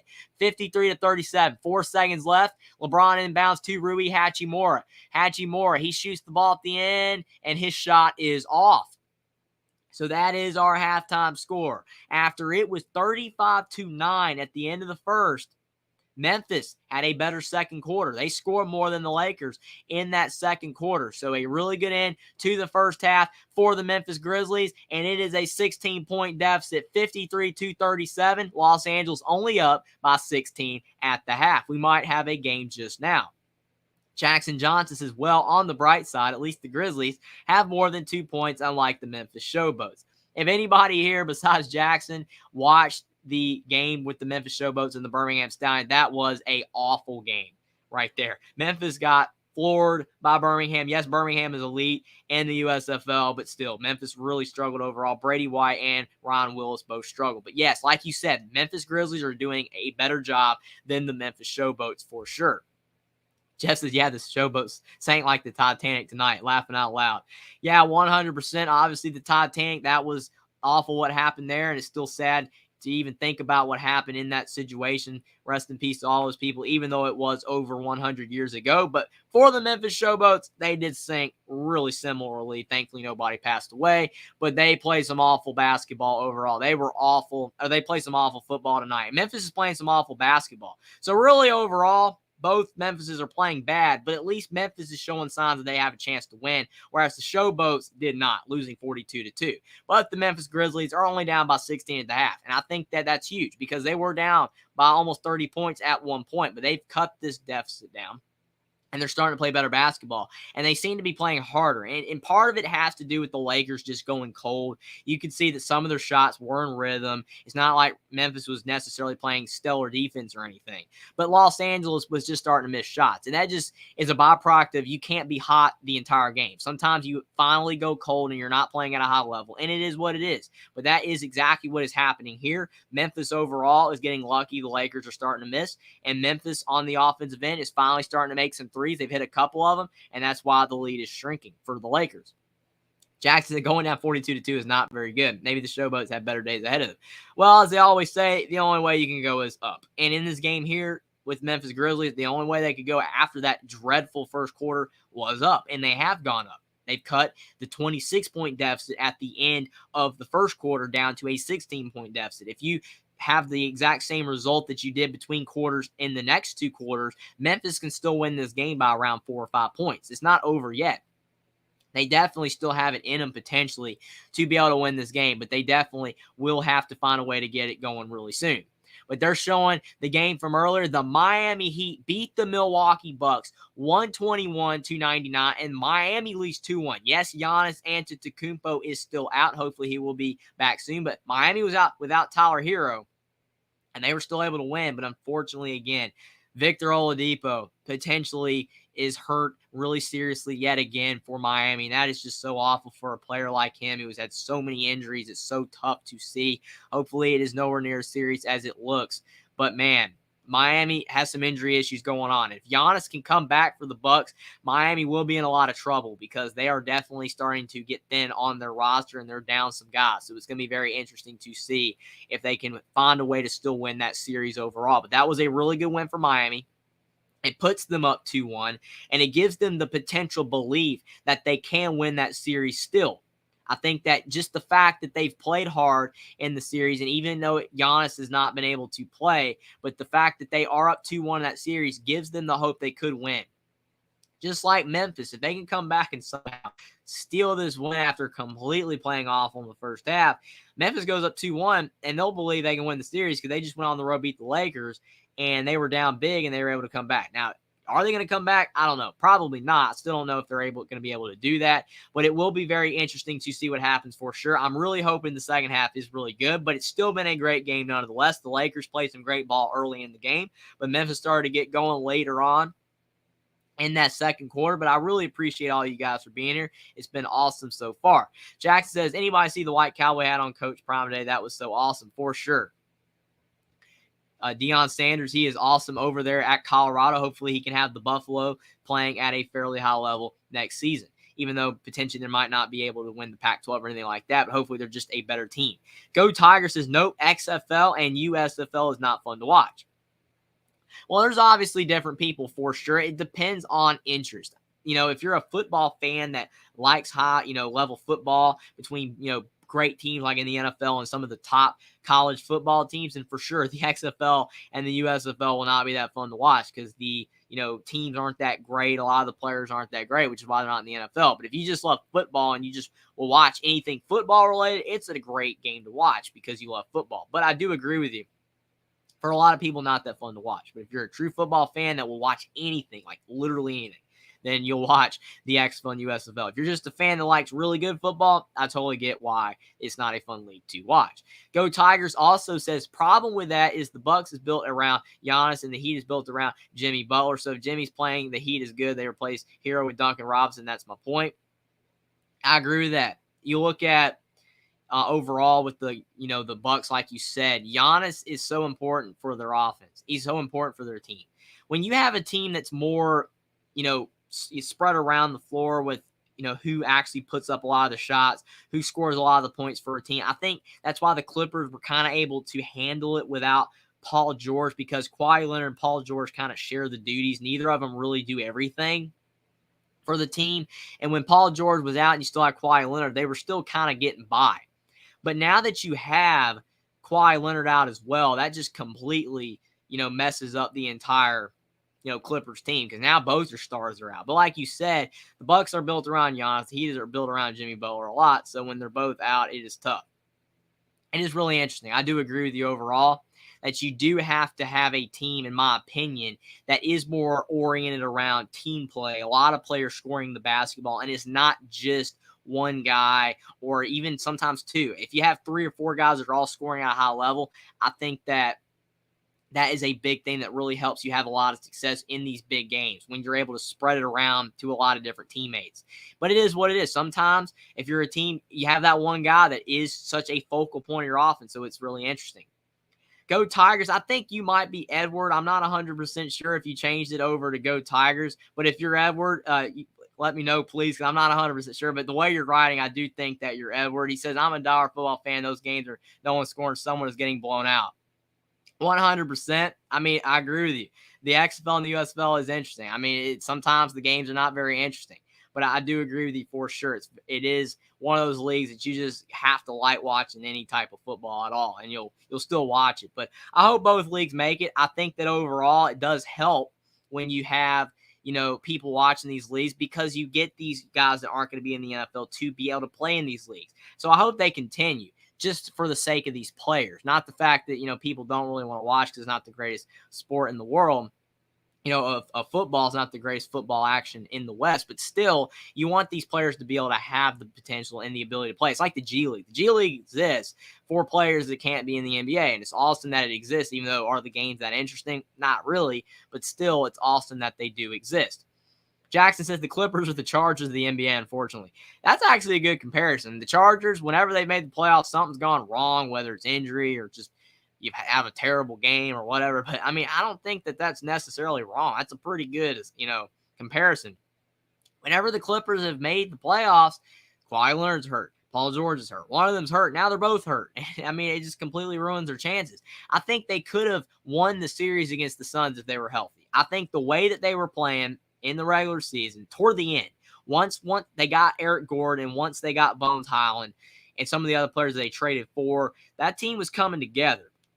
They still had flaws in their game, but the Suns don't look like world beaters right now. It's not like the Suns are going out there and playing some of the best basketball of any team in the NBA as of this time. I really do feel like if Paul George and Kawhi Leonard were both in for the Clippers, there's a great chance the Clippers could have won that series. But it is what it is. I mean, they don't have their stars, so they're going to lose the series. Can the Suns advance further than that? We'll have to see. I think they definitely could. But it's going to be very interesting to see what happens. For sure, I do think that the Clippers are kind of in a bad spot here. There's not much they can do. Russell Westbrook at 37 points. They still weren't able to win, so it's going to be very interesting. Go Tigers says high school football is better to watch. See, that sounds like an Edward comment, and he says yes. Really appreciate you for being here, Edwards. Now I know that you're going to be Go Tigers. That's cool, but I had to figure that out. But when you're talking about high school football being really interesting, I know you definitely love high school football for sure. Really appreciate you for being here. Glad that I finally know for sure that it is you. Thanks for being here. But you are right. High school football is definitely has a lot of fun games as well. Jackson Johnson says if the Heat beats the Bucks in the series, it'll be the first time since 2011 that an 8 seed beats a 1 seed, which was when the Grizzlies upset the Spurs, which you're going way back in the history books there, back when the Spurs had all the great players, Tim Duncan, Manu Ginobili, Tony Parker. Those days were awesome for the Spurs. And then you talk about the Grizzlies. They were not great back in the day. They had Zach Randolph then, and he was really good. I think they had Zach Randolph then, and maybe he wasn't there yet. I think he was there. But still, yeah, it was a long time ago. But like you said, it doesn't happen very often. If Giannis doesn't return, I think that the Heat can win the series. But if Giannis does return and he's playing at even 75%, there's a great chance the Heat aren't going to be able to win. Now that Oladipo's out, Oladipo was playing some fantastic defense. I mean, he was going out there just defending at a high level. He was wreaking havoc on the Bucks, but now he's unfortunately hurt his knee again, and I hope it's not serious. But it's going to be interesting for sure. Buckeye Mike says, hey, everyone, thanks for being here, Buckeye Mike. Really appreciate it. We got a pretty good game here, even though it was starting out really badly for the Memphis Grizzlies, but they've started to claw their way back a little bit, and the Lakers still maintaining a 16-point lead, but can they win the series is going to be very interesting for sure. Go Tigers, a.k.a. Edwards, says 76ers are definitely losing next series. Embiid, knee MRI was not good, and they aren't sure if he will be able to play in the second round. And again, sometimes the playoffs are about luck, injury luck for sure. You have to have health. You can't have a team that is healthy all season long and then someone that's so important to your team gets hurt in the playoffs. And I know there's nothing you can do about it. Everybody, we're human beings, and human beings' bodies are meant to get hurt, unfortunately, especially when you're playing sports. We get hurt, and it's unfortunate. But you just can't get hurt in the playoffs. If you want to win the whole entire thing, that'd be like the Celtics having Jaylen Brown or Jason Tatum go down, and then someone like Al Horford go down. Just something like that, or Robert Williams. That messes up the Celtics. Hopefully that don't happen for any of them. Hopefully the Celtics can stay healthy. But that's the key. Whoever it is, the Lakers, if LeBron James goes down, hopefully nobody gets hurt in any other shit. I don't like injuries at all. I want to be able to see these teams healthy, but there's nothing we can do. When these guys get hurt, it just completely botches the series for these teams. The 76ers were looking like one of the best teams in the NBA. They were playing great basketball against the Nets, but now, if Embiid's out, now you're reduced to Tyrese Maxey and James Harden, and that's still a good team, but are they going to be able to win the East? Probably not. So it's going to be interesting. Jackson says Stephen A. Smith always looks angry, but he's happy on two occasions. One when the Knicks win and two when the Cowboys lose. Stephen A. is going to be so excited when the Knicks advance in the playoffs. That's funny, Jackson, for sure. He definitely loves the Knicks, just like Spike Lee does for sure. And the Knicks, they have not won a playoff series since Mike Woodson was head coach of the Knicks, which is insane. Now Mike Woodson obviously is the coach of Indiana basketball. So that's crazy. But I do think overall, to your point, if they do win, Stephen A. will be happy and Spike Lee. But the Cavaliers, they've been a little disappointing so far in these playoffs. I mean, Donovan Mitchell is a great player. They've got Darius Garland. They've got some, pretty solid basketball players. But they just aren't doing a great job overall. They just kind of seem to be very sloppy with it overall, and it will be very interesting to see for sure if the Cavaliers can hang on in that series. Austin Williams is here. Thanks for being here, Austin. He says, what's up, Jeffrey? The Grizzlies look sloppy, taking too many three-point shots. Hopefully this is just a one-off.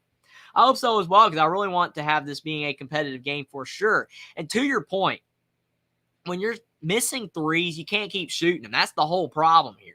Memphis is missing shots. So what does Memphis do? They keep taking shots, and they keep missing shots. Not smart basketball. You have to be able to do other things to be able to have success when the things you are doing aren't working. So if the threes aren't going in, drive to the rim, get fouled. The NBA refs call a lot of fouls when you drive to the hoop. The Minnesota Timberwolves last night against the Denver Nuggets, yes, they lost the game, but the Minnesota Timberwolves went to the line like 35 times, and that kept them in the game, and the Nuggets went to the line like 10 times. Why? Because Minnesota just kept driving into the lane. They kept drawing fouls on Denver, and that kept them in the game. That could be a good strategy for Memphis if they just drive in the lane and get fouled. John Morant is great at drawing fouls. Sometimes that is what you have to do until you start making shots again, and then you're able to maybe hit those threes. It builds your rhythm up. But overall, that's not what Memphis is doing. They kind of started to do a bit better of a job of that toward the end of the second quarter. And then they started hitting a couple threes. So we'll have to see if it carries over. But I really appreciate you for being here, Austin. Go Tigers says, when was the Mavs Golden State Warriors series when Baron Davis beat Dirt? That was 1-8 upset. And Jackson, that was in 2007. I was a very small child when that happened for sure. It was a long time ago, but still very crazy for sure that happened. And still crazy thing about the Warriors being an 8 seed back then when the Warriors didn't have Curry. That was before Curry got out of Davidson. And Dirk was peak at the Mavericks. So still, these are a long time ago in the NBA. It's almost classic. But for a lot of people, it's not even that classic because you can go even farther back, 80s and 90s with Michael Jordan. So it is always crazy to go into the vault and talk about history. Buckeye Mike says, yes, go Tigers. I was just thinking about that one. It was a bigger upset. I do think 76ers are done sad, but if C's don't show up or too many injuries, 76 will have a chance. Yeah, I think they'll have a chance, but if they don't have Embiid, it's going to be really difficult. They have to have a way, a chance to be able to go out there and play at a high level. It's going to be very difficult for them to do that, if Embiid is not out there because Robert Williams and Al Horford will be able to dominate, as centers, be able to get rebounds. And then with the Jays, Jason Tatum, Jaylen Brown going out there playing at a high level, I think it's going to be very difficult for the 76ers to have a shot. They need Embiid. If both the Celtics and the 76ers do play each other, and Embiid is not out there, it's going to be very hard. They need Embiid to have a great chance to win that series. Buckeye Mike says Cleveland's going to beat New York. So Mike's confident the Cavs are going to get it done. Going to be very interesting for sure, but right now, the way the Knicks are playing, the Cavs are playing, it's going to be very difficult for that to happen, but I don't think that series is done yet. Third quarter, it's just started. John Morant, he kicks in the corner to Desmond Bane. Desmond Bane shoots a three, but it isn't going to count because I think he either stepped out on the line or they called a foul, but I think he did step out of bounds. So it will be Lakers basketball again. And right out of the gate, the Memphis Grizzlies already with a turnover. That's just bad news overall. And now LeBron James is down. Hopefully LeBron James is okay. We don't want to see more injuries. LeBron James is down. I hope it wasn't too bad. I don't know if he got hit when he was going down the floor. Darvin Ham, he's coming out on the floor. But right as I'm talking about injuries, Victor Oladipo and all these injuries that are having Joel Embiid, and now you've got LeBron James down. I hope he is okay. We don't want to see injuries. Injuries just ruin playoff chances and hopes for so many teams. But hopefully LeBron James is okay. I don't think it's going to be too bad, but we'll have to see.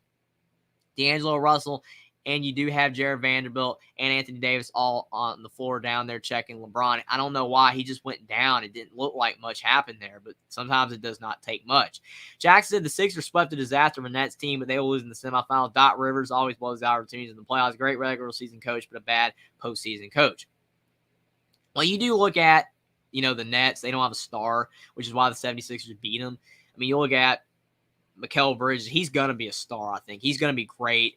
But right now, he's a young player, and he needs a lot more polish. Oh, I see what happened. Dylan Brooks, he hit him in the down low. And I think that is definitely what's bothering LeBron James. He should be okay, though.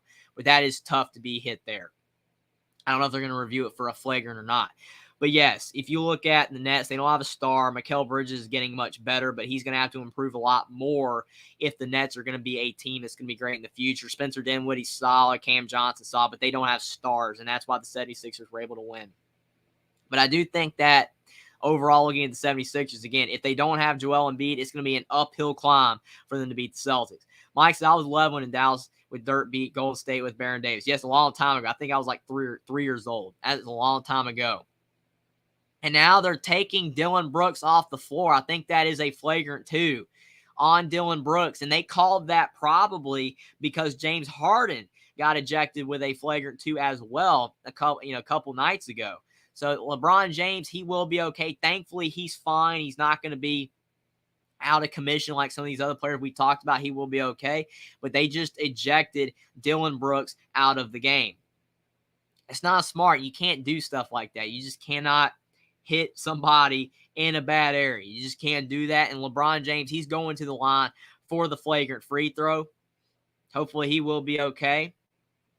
It won't affect him too bad. His free throw is short. He is not able to knock down that free throw. He'll have another one, however. But neither team has scored yet to start this third quarter. But finally, LeBron James, he hits the second free throw. So it's 54-37, 11:43 to go in the third quarter. And Dylan Brooks, he got a flagrant 2, and he is out of this game. So that's going to hurt Memphis' chances of having a good chance to come back in this game because of the fact now they do not have one of their better players. but he got a flagrant 2 because he hit LeBron James. Now LeBron James, he fakes a 3. Austin Reeves was wide open, but LeBron keeps. In the corner, LeBron misses the 2. John Morant on the other end, going down the floor. John Morant, he steps back, thought about the 3, kicks in the corner to Desmond Bane, and Desmond Bane splashes in a 3. 54-40, and it's down to 14 points. Memphis is cutting the lead a little bit. Austin Reeves with the basketball to Anthony Davis. Now back to Reeves. Davis with the ball screen. Reeves in the lane. He almost loses the basketball, but he does keep back out to D'Angelo Russell. Back to Anthony Davis in the lane. Anthony Davis goes up. He goes for the dunk. He misses, but there is a foul. So he'll be going to the line. Go Tigers. The 76ers beat the Celtics one time this season. Embiid needed 52 points. And Jaylen Brown, the time where wasn't playing, they won by 2. There's your point right there. Great job, Edward. You're 100% correct. If you look at that, when you have to have a player score so many points and you barely win, that's never a good sign. It's kind of like when Malik Monk had to score 32 points for the Kings to be able to beat the Warriors. I still think that overall the Kings are in great shape in that series, but that's just not a good sign overall. You want to have more balanced scoring. And to your point, the 76ers needed Embiid to have 52 points. Kind of like that time the Celtics needed 50 points from Jason Tatum to win that game against the Bucks. They had no chance in that series. But like you said, no Jaylen Brown and Time Lord, and they only won by 2, the 76ers, with 52 points from Embiid. That's not a good sign for the 76ers. And without Embiid, I'm not sure that they're going to have a great chance to beat the Celtics. But you do have Anthony Davis draining both free throws. This 56-40. Morant down the floor. And there might be a foul on that drive, but we'll have to see. Jack said the Grizzlies make a comeback victory tonight. Imagine the momentum they have going into Game 4. Exactly, 100%. You are correct, Jackson. I agree with you. I think that if they can somehow win this game, they have a great chance to win Game 4 because they'll be like, we came back and won this game. We were down that much, and they'll be able to have that confidence they can win again. But Memphis just turns it over. That's not going to help their chances there. Austin Reeves, he shoots a 3. It's no good, but LeBron James with the putback dunk, 58-40. Wow, that was a fantastic play by LeBron James. Now Desmond Bane into the lane. Bane with the floater, and now you've got Jaren Jackson with the offensive rebound. He gets the shot to fall, so it's 58-42. But that was unbelievable by LeBron James with that putback dunk. 58-42, Reeves to Anthony Davis, and Anthony Davis misses a dunk. Now you've got the Grizzlies trying to get the ball, and the Lakers are fighting for it, but the Lakers do save it to Memphis. Up the floor, John Morant with it, and I do think there is a foul on the floor. There might be a foul on the floor. Oh, there's 2 players down. Hopefully there's no injuries, man. Injuries are becoming way too common a theme. I just think these players are playing so hard. It looks like Anthony Davis and Jaren Jackson might have crashed into each other. Anthony Davis is down on the sideline. I hope he's okay. He crashed into some camera equipment, into some people over on the sideline trying to save that basketball. Hopefully he did not hurt himself in any way. But, man, there is a lot of effort being put out on the floor right now. But you got to protect your body. I know you want to win, and I definitely love the effort being shown by both of these teams. But you got to stay healthy. You can't put your body in harm's way. Anthony Davis going over to the sideline, trying to save that basketball, and he trips on the sideline, and he falls right into a mess of people and camera equipment, and hopefully he will be okay. He ran right into that. Hopefully the guy he ran into is okay. But Anthony Davis, he's on the sideline now. He's sitting down, so he was able to get up, but he is definitely banged up, and Jaren Jackson, I think, got tripped up as well. So hopefully both players are okay. Oh, and Anthony Davis, he's bleeding right now as well. He took a shot when he fell in his mouth. That is tough. But we have a TV timeout. Definitely a lot of action between these two teams, but now players are getting hurt with so much effort. You definitely don't want to see any injuries. But it's 58-42. The Los Angeles Lakers are up by 16 over the Memphis Grizzlies. They're playing some really good basketball still, but Memphis has been able to get a little bit closer in this game, but overall, it definitely is not looking that good if you are a Memphis Grizzlies fan. Without Dillon Brooks now, he's gone. He got a flagrant 2. That's tough. And Memphis just still struggling to score overall. Los Angeles, they need a healthy Anthony Davis, though. They need him to be able to come back if he can. There's been a lot of action in this game. Now, Buckeye Mike, he said that's a foul and a childish move. I get being upset that you're getting beat, but sportsmanship, kick him out of the game. 100%. I mean, it's one of those things where back a long time ago, that would not have been a flagrant 2 more than likely, back maybe in the 80s. But now today, you got to call flagrant 2. That's what they do. If you're doing something that's outside the realm of basketball, you kick him out of the game. That's why James Harden got kicked out of the game. That's why Dylan Brooks got kicked out of the game. But like you said, you got to play smarter than that. It doesn't matter if you're down by 40. You can't do things like that. You can't do non-basketball plays. You got to go out there and play hard, but you just can't go out there and hit players where you shouldn't hit them and just stuff like that. It's just terrible. And I agree with you. Go Tigers. To the NBA let him be, kick Claxton. That was not a good play either. I remember seeing that. The amount of physicality that we're seeing in these NBA playoffs is unbelievable. I mean, you love the effort. The effort's great. I think it's awesome to see the effort that we are seeing with all of these teams playing and these players playing so hard. But you just can't go beyond the realm of basketball. You have to stay within the limits of the game. You have to play smart basketball, and you have to play as hard as you can within reason. You can't do any of the things that we have been seeing a lot of players do. We're not seeing smart basketball here. We're seeing a lot of players do a lot of bad things to other players, and it's just not really nice to see. Jackson says, Brooks made a big no-no. You don't hit someone in the ground. I agree. Can't do that. I mean, he definitely should not have done what he did. And if he didn't do it, he'd still be in the game. And his team's only down by 16. If he was in the game, he could help his team come back. But what he did not help. It gave the Lakers points. It gave them the ball. And overall, it's just not a smart play. And you could have potentially hurt somebody. Just not smart. Mike says 9 points in the first quarter. And if you take out that awful first quarter, Memphis would be winning this game right now. They played such a bad first quarter. And that's what's put them in this hole of being down by 16. If they had played a first quarter that was even, they'd be winning right now. But they played an awful first quarter, and that's what set them back. When you're the road team, you have to hang with the home team. You cannot let the home crowd get engaged. You have to do everything you possibly can to stay in the game and play at a high level. And if you can do that, then you're in great shape. But if you fall behind, then you're already playing behind the 8 ball, and it's even harder for you to be able to come back. I think that's what's tough overall, and Memphis is already in bad shape being down by 16 right now. They're not out of this game, but they would not be in this predicament if they had not had that awful of a first quarter. But Anthony Davis, he is back on the floor, but he is definitely in a lot of pain right now. He took a shot when he fell to the floor, and hopefully he will be able to play the rest of the game, and he'll be okay. But that is tough. John Morant, he misses a 3 on the other end. Memphis has not been able to hit their threes in this game. LeBron James down the floor to Austin Reeves. Austin Reeves, he's dribbling around, kicks back to LeBron, to Anthony Davis, to Russell. They're swinging the ball around very nicely, passing the ball at a high level. D'Angelo Russell, he goes up with the shot, and there's another foul. He tried to draw another foul on a 3. He was not able to make that one, and the foul is on the floor. So it still will be Lakers basketball. Man, Anthony Davis, he definitely took a shot. They're still showing him. It's awful. Austin Reeves with the basketball into the lane. He gets stopped. Back to D'Angelo Russell at the top of the key, being guarded by Desmond Bane. Russell loses it.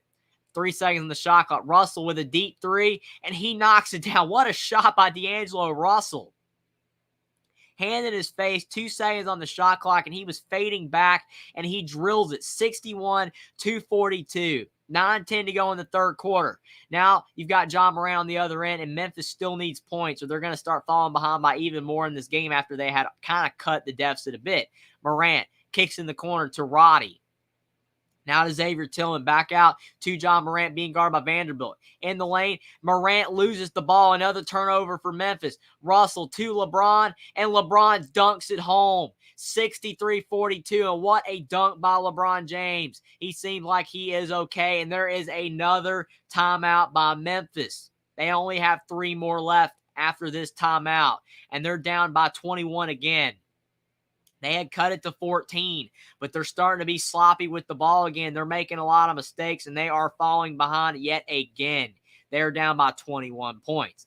Jackson Brooks is the first player in Grizzlies history with multiple playoff ejections. That's insane. The Memphis Grizzlies have been a franchise for a while, and only have 1 player now with multiple ejections is crazy. Jackson says as well, Dylan Brooks is ejected for the 2nd time in the postseason, 6th time in his career overall. Brooks' 3-pointer started 8-10-0. Grizzlies run to close the first half. Yeah, he was playing well. And he was part of the reason that they were getting back in this game. He was hitting some shots, but now he's gone. He can't help his team anymore, and Memphis is in a world of trouble.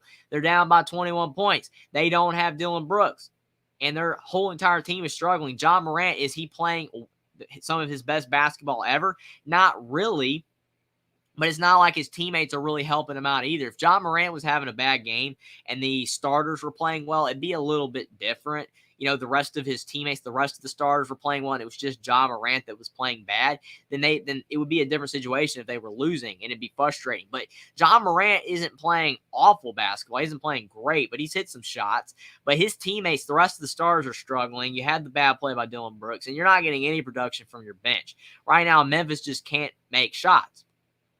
Roddy's a player that could get going. He's not making shots. Just so many players that they got. Santi Aldama, he hit 1-3, but they've just have not gotten consistent production from the rest of their roster. It's been way too much overall, Ja Morant, and that's about it. And that's not sustainable. They just cannot continue to go on in this game with just Ja Morant scoring some and then the rest of their team don't. And the Lakers are getting a lot of contributions from other players. You look at the Los Angeles Lakers as of this time. They're playing some elite basketball. I mean, they haven't played great the whole time. They had a rough end in the second quarter, but besides that, they've been playing great. And it's been LeBron James. It's been Anthony Davis. It's been D'Angelo Russell. It's been Rui Hachimura. So many guys have gone into the game for the Lakers and have contributed and played well. The Memphis Grizzlies have not gotten that in this game. And that's why they're losing. And it's unfortunate because of the fact if you had, like I said, Ja Morant playing bad and the other stars were playing well, they probably would be down less. And then Ja Morant could potentially get going at any time. But since Ja Morant's the only one really scoring and the others aren't, that doesn't give you the confidence that Memphis is ever going to get going in this game. Because if the role players aren't playing their role and they're not playing their role well, there's a great chance they're never going to play their role well and they're just going to lose this game. It doesn't mean Memphis is out of the series, because they could win the next game, or they could find a way to potentially, win a game or two later on down the line of the series. They get down 3-1, maybe they can win the next two. But as of this point, I would really think Memphis really needs this game to be able to give them the confidence, like Jackson said earlier. If they win this game after being down big and coming back and winning, it would give them massive confidence to win Game 4. But still, it just doesn't seem like that's going to happen for the Memphis Grizzlies the way they're playing. They're just really struggling overall from the floor, and it doesn't seem to be getting any better.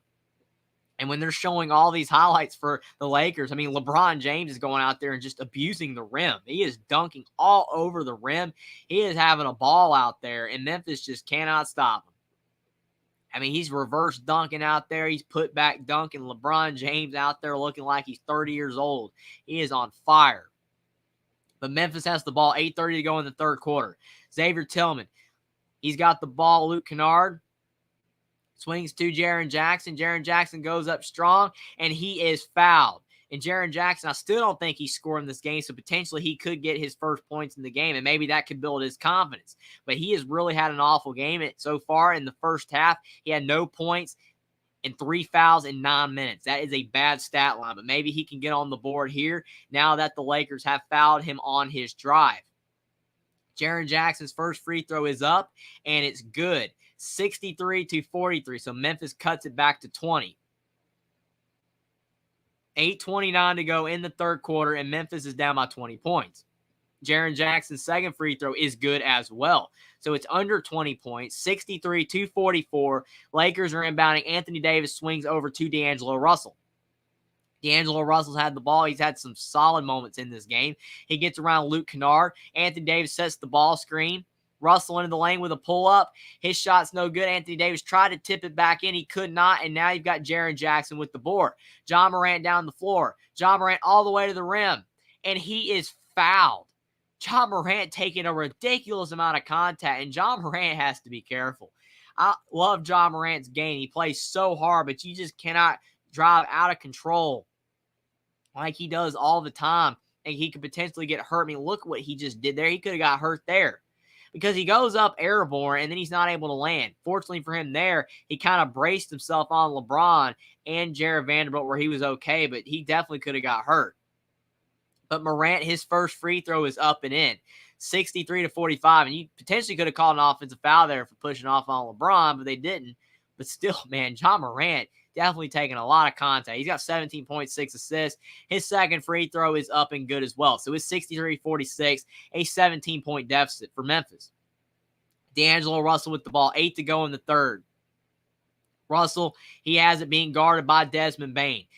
Russell trying to get the ball to Anthony Davis on the left block. He does. Davis driving with Jaren Jackson on him. And Jaren Jackson just takes that ball away from him. What a play by Jaren Jackson. There is a foul on the Lakers. You're starting to see some improved effort from the Memphis Grizzlies. They're going out there and actually playing some pretty good basketball right now on the defensive side of the floor. Buckeye Mike, is anyone else hungry right now? I'm sure there definitely is some people hungry when it's late at night and people are still up. That's definitely when some people like to eat for sure. Because you're still up and you're watching a game, you want some popcorn or something like that. But, I'm sure there definitely is some people hungry right now for sure. But I just appreciate everybody for being here right now. It's 63-46. Memphis is down by 17 points. And Jaren Jackson is at the line again. He's got 4 points and 4 boards. He's actually going out there and starting to play some better basketball for Memphis in this second half. He's going out there and playing really good on the glass on the defense side of the ball, and he definitely has some increased energy.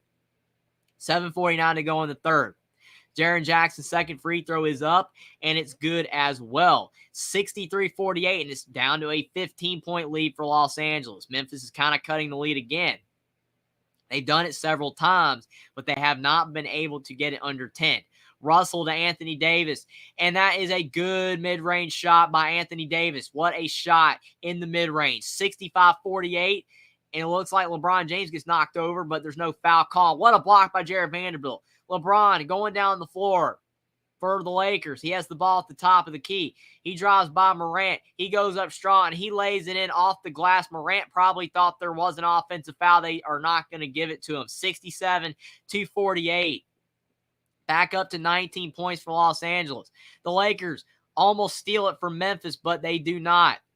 And on the other end, again, going back as the Lakers, they lose the ball. Memphis does. Now D'Angelo Russell, he fakes the three to Anthony Davis, and he slams it home. 69-48, and it's back up to 21 for the Lakers. A quick 6-0 run by Los Angeles to extend this lead again. And Morant on the other end, he draws a foul. But, man, the Lakers are doing a great job. Every time Memphis tries to cut down the Lakers' lead, then the Lakers just keep on coming. They're playing some great basketball. What a block by Jared Vanderbilt on Jaren Jackson. But you will have a couple of free throws for John Morant. John Morant has been doing a good job in this game of getting to the foul line. He's been doing a good job drawing contact and making free throws, and he just hit one there. 69-49, 6:49 to go in the third. Memphis is still down by 20 points. They keep cutting it to around 15.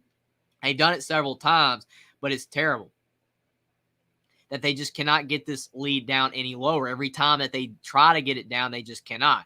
69-50. Mike said, I know Chavez says 69. Well, it definitely is a score. I'm just saying the score, 69-50, but still appreciate you for being here, Mike. Anthony Davis down low. He misses the layup. And on the other end, Memphis is going down the floor. John Morant with the ball. Swings to Desmond Bane in the corner. Back to John Morant. 6:20 to go in the third quarter. Memphis definitely needs a run to try to get back in this game. Morant at the top of the key being guarded by D'Angelo Russell. Morant drives in the lane. Kicks to Jaren Jackson in the corner. And Jaren Jackson knocks down the three. 69-53. And Jaren Jackson is having a pretty good third quarter. After having a bad first half, he's doing some solid things. Lakers lead is down to 16 again. 6 to go in the third. Reeves drives in the lane. LeBron James drives in, and LeBron James misses a thunderous dunk. He had a potential dunk there, and he misses. Now you've got Tillman to Desmond Bane, and Desmond Bane for three, and Memphis has cut this lead down to 13. 69-56, 5:49 to go in the third, and the Los Angeles Lakers use a timeout. This is incredible right here of the Memphis Grizzlies. The Lakers got it back up to 21, but Memphis has cut the lead again. 69-56, 5:49 to go in the third, and we still might have a basketball game in this fourth quarter if the Memphis Grizzlies keep playing at a high level and can keep cutting down the Lakers' lead. They're doing a really good job of hanging tough and not giving up. This is incredible. It definitely looked like they were potentially going to get blown out of this game several times, but Memphis is hanging in there. 69-256, 5:49 to go in the third quarter. Can Memphis keep up this run, or will the Los Angeles Lakers crush Memphis again and go back up by around 20? Because every time Memphis has gotten it to this point of around 15, 14 points, now they got it to 13, the Lakers go on a 7-0, 8-0 run, and they get up to around 20, 22 points again. They've done it several times. It's going to be very interesting. Can finally Memphis sustain a run, get it to around 8 to 10, hold on around there, and then potentially be able to cut even closer? It's going to be a very interesting situation.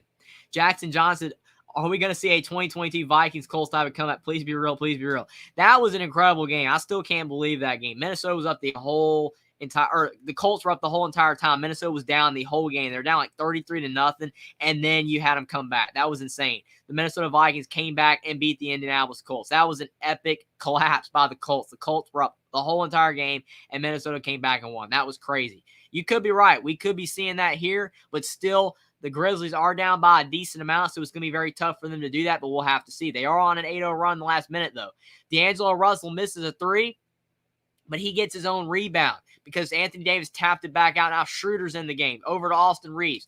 Reeves in the lane. Reeves draws contact, and Reeves will be earning a couple of free throws. So there is a foul on the Memphis Grizzlies. And I definitely see a foul on that drive. Austin Reeves definitely got hit on the arm as he was going up, or he maybe could have hit that shot. But there's been a lot of contact in this game, and a lot of contact, frankly, in all these series. We've been seeing so much contact with these teams. All of these teams are playing at an all-time high trying to win these games. Reeves' first free throw was good. 70-56, and LeBron James, he's taking a rest on the sidelines. He's had some big plays for the Lakers, but Reeves will have another free throw. Reeves has done some solid things for the Lakers in this series. And his second free throw is up and good. 71-56, and the Lakers are up by 15 points yet again. 5:20 to go in the third quarter. Desmond Bane with the ball. Reeves now has 7 points for the Lakers. Bane to Aldama to Morant, and Morant misses, but another foul is called on the Lakers, and Morant will have a couple more free throws. Morant is single-handedly kind of keeping him in the game with the amount of free throws and fouls that he is drawing on the Lakers. He's done a good job at Jaren Jackson as well. He'll have a couple of free throws here. We'll see if he can knock him down, but he has been doing a pretty good job of hitting his free throws in this game. He hasn't shot the ball that well overall, but he has been doing a good job at the line. His first free throw hits front iron, but it rolls in. 71-57. 5:18 to go in the third quarter. John Morant has 21 points, and he's 11 of 11 at the line in this game. 75% in the regular season. And right as I say that, he does miss the second free throw. Santi Aldama gets the ball back, and he misses the putback. And now you got D'Angelo Russell with the ball. But finally, John Morant misses a free throw. But he is now 11 of 12 at the line. He's got 21 points. So he's got more points at the line than he does with field goals, shots made, and total point score from field goals. D'Angelo Russell, he draws a foul. He tried to do it on a three again, but I don't know if they're going to give it to him on the three, but he will have a couple of free throws. It's crazy. There's 5 minutes to go in the third quarter, and both of these teams are already in the bonus. Both of these teams are already in the bonus. That's crazy overall. It definitely just goes to show you how much contact and physicality there have been in this game. The amount of effort being displayed, the amount of players that have fouled in this game is crazy. 72-57. 5:04 to go in the third, and Russell, he hits that first free throw. A really good shot by D'Angelo Russell at the line. Russell's been a really good addition for the Lakers. I feel like he's done a really solid job. He's got 14.7 assists, just playing his role, doing a good job. And his second free throw is good as well. 73-57. 16-point lead for the Lakers. 5:04 to go in the third. The Grizzlies still need points to be able to get back in this game. They just can't get it under around the 15 mark. For the most part, Desmond Bane, he drives in and scores, but can they get a stop? 73-59, 4:50 to go in the third. Lakers up 14. Schroeder with the ball, fakes it to Reeves. Now over to Rui Hachimura into the lane. Hachimura goes up strong, and his two is good. 75-59, a really nice play by Rui Hachimura, and he's had a solid game. Him and Russell have both been solid additions through the trades for the Lakers. John Morant with the ball. Into the lane. Morant goes up, and he loses the basketball. Now Rui Hachimura down the lane. Hachimura, he loses it. Desmond Bane steals it back. Memphis back the other way. 4:20 to go in the third. Desmond Bain kicks it back out, kicks to Santi Aldama. He fakes the three, and he drives into the lane. His shot is short. He misses again. Anthony Davis with the board, and we're going back the other way for the Lakers, and there might be a foul on Memphis. That was a great sequence between those two teams running the floor. There wasn't a lot of points being scored, but there was some great action. Both teams running the floor at a high level. And I think that the Los Angeles Lakers will have a couple of free throws. That was a really good shot by Rui Hachimura, driving into the lane and hitting that jump shot. He's got 14 points. But Anthony Davis, he will have a couple of free throws for the Lakers, and he is a good free throw shooter for his size. He definitely can knock him down. His first free throw is up, and it is good. Anthony Davis, again, for his size, is one of the better free throw shooters in the NBA. He definitely can knock him down. And just like that, the Lakers are back up by 17 points again. Memphis just can't catch a break, and they cannot cut this lead. The Lakers are doing a good job staying in front. 4:13 to go in the third quarter. And his second free throw is up, and Anthony Davis knocks that one down as well. Hit front iron, back rim, and in. 77-59, 4:10 to go in the third. 19 points and 14 boards for Anthony Davis. He's having a really good game, a double-double, and then some. Desmond Bain at the top of the key for Memphis, down by 18, 3:50 to go in the third.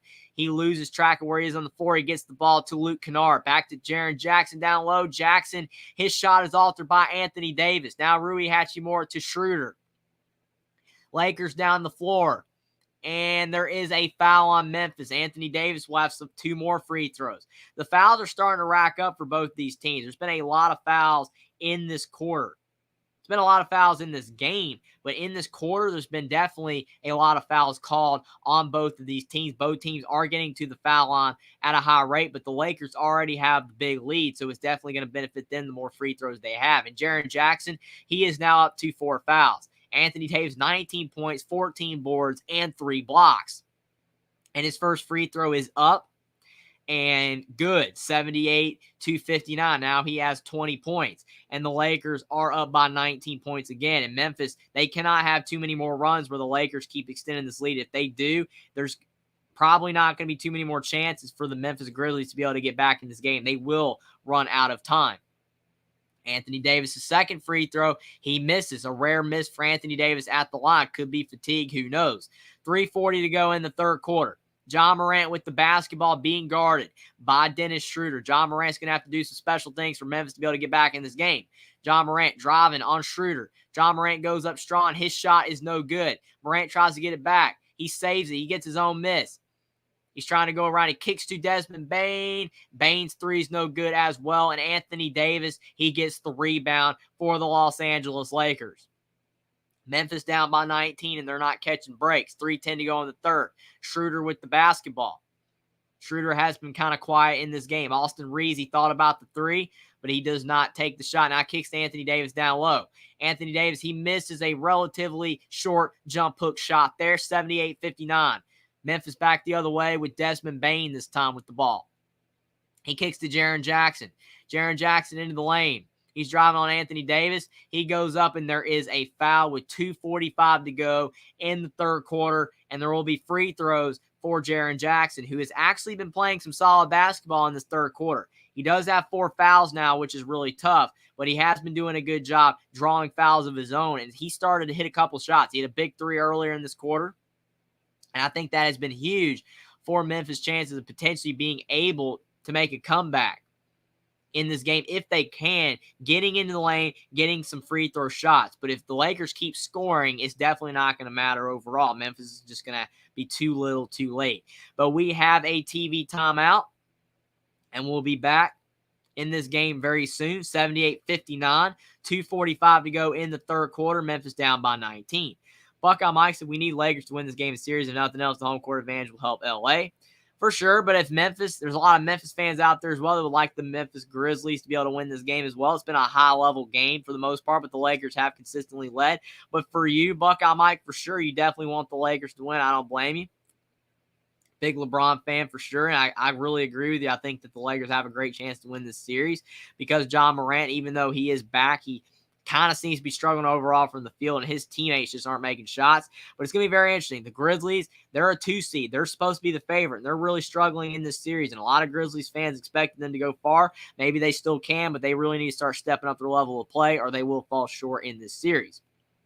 Buckeye Mike says, Jeffrey, you fell victim to the announcer curse. Yes, one of those things where you say a player's perfect at the line. I don't think it has anything to do, being a curse per se. Sometimes the player just misses the free throw overall and has nothing to do with that. But to your point, it is funny overall that right when I say he was perfect at the line, he does miss the free throw for sure.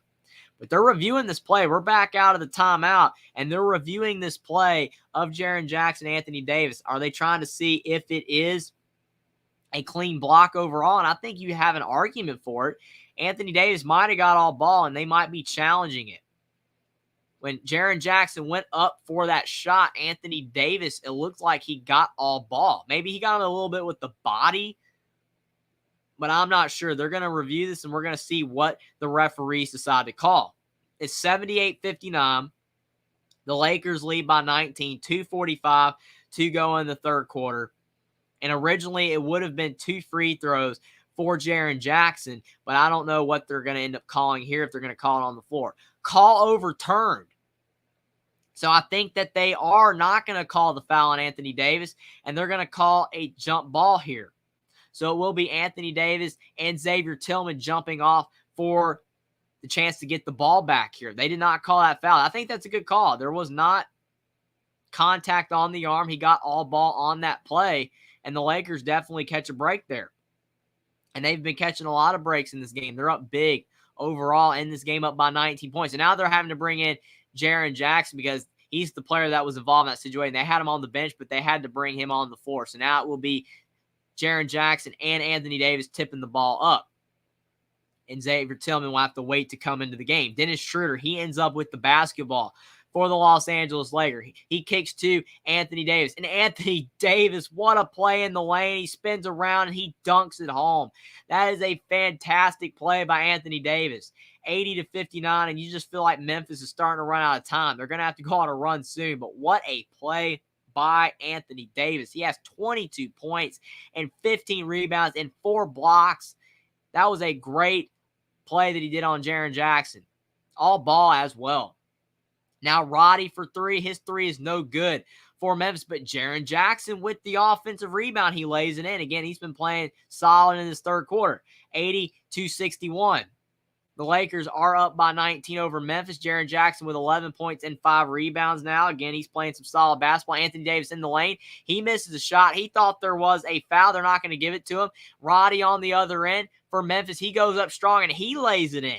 Down to 17. Memphis kind of getting it to that point again. Are they going to have another chance for a run? But every time they do go on a run, the Lakers respond. Schroeder with the ball. Kicks to Rui Hachimura. Anthony Davis has it now on the right wing. Jaren Jackson guarding him. Anthony Davis into the lane. Anthony Davis goes up strong. His shot drops. What a play by Anthony Davis. Turn around, and his shot does fall in. And he has been playing some solid basketball. He's a big reason the Lakers are winning. 82-63, 1:30 to go in the third. Morant in the lane. Morant's shot is short. Rui Hachimura, he gets the rebound for the Lakers. He drives into the lane, and there is a foul. So Rui Hachimura draws a foul. Now there's some contact. Both players are going at it, Roddy and Hachimura, and hopefully there is not a fight going to be breaking out. Both teams are starting to get into it now. You definitely got to keep your composure if you're losing a game. And now more players are getting into it. More players are getting into it. You felt like maybe it eventually would happen, though. Both these teams have been battling at it all game long, and now you've got both teams are starting to get into it a little bit. 1:23 to go in the third quarter, and it's 82-63 Los Angeles over Memphis. And when Rui Hachimura went down the floor, there was a foul from behind on Memphis, and then there was Roddy and Hachimura got tangled up, and then it just started to escalate from there. You definitely don't want to see that. You want to see some high-level basketball, but you definitely do not want to see the players getting into it. But that is just a part of the game. Players battling hard for the win, and then tempers flare and things escalate. And the referees did everything they could to keep the players separated so they would not get into it. But I don't know if there's going to be any technical fouls called here, if anybody's going to be going to the line, but there definitely is a lot to sort out here. 82-63. The Lakers are up by 19 points. 1:23 to go in the third quarter, and now the referees are going over to the monitor. Buckeye Mike says Rui. I like Rui and Reed. They're my favorite player on LA outside of LeBron James and Anthony Davis. Well, I mean, for sure, LeBron James and Anthony Davis are the two best players in the Lakers. So for sure, they're your two favorite players. But Rui Hachimura and Austin Reeves both play really hard. I mean, they are just solid players. Austin Reeves is definitely a guy that people love to root for because he was undrafted. He wasn't supposed to be this good. He's going out there playing at a high level, and a lot of it's just effort. He just goes out there and he plays winning basketball, and he doesn't make a lot of mistakes. He just plays really solid basketball, and it's awesome to see that he's having a great impact on a team like the Lakers. And then you look at Rui Hachimura. He's a guy that people have more expectations for, but he's really improving and starting to play better basketball. Hopefully there is no technical foul call on either team, and it just de-escalates from here on the Roddy Hachimura play there. But like you said, LeBron James and Anthony Davis for sure, for most people, are their favorite players on the team because they're great players. They're awesome.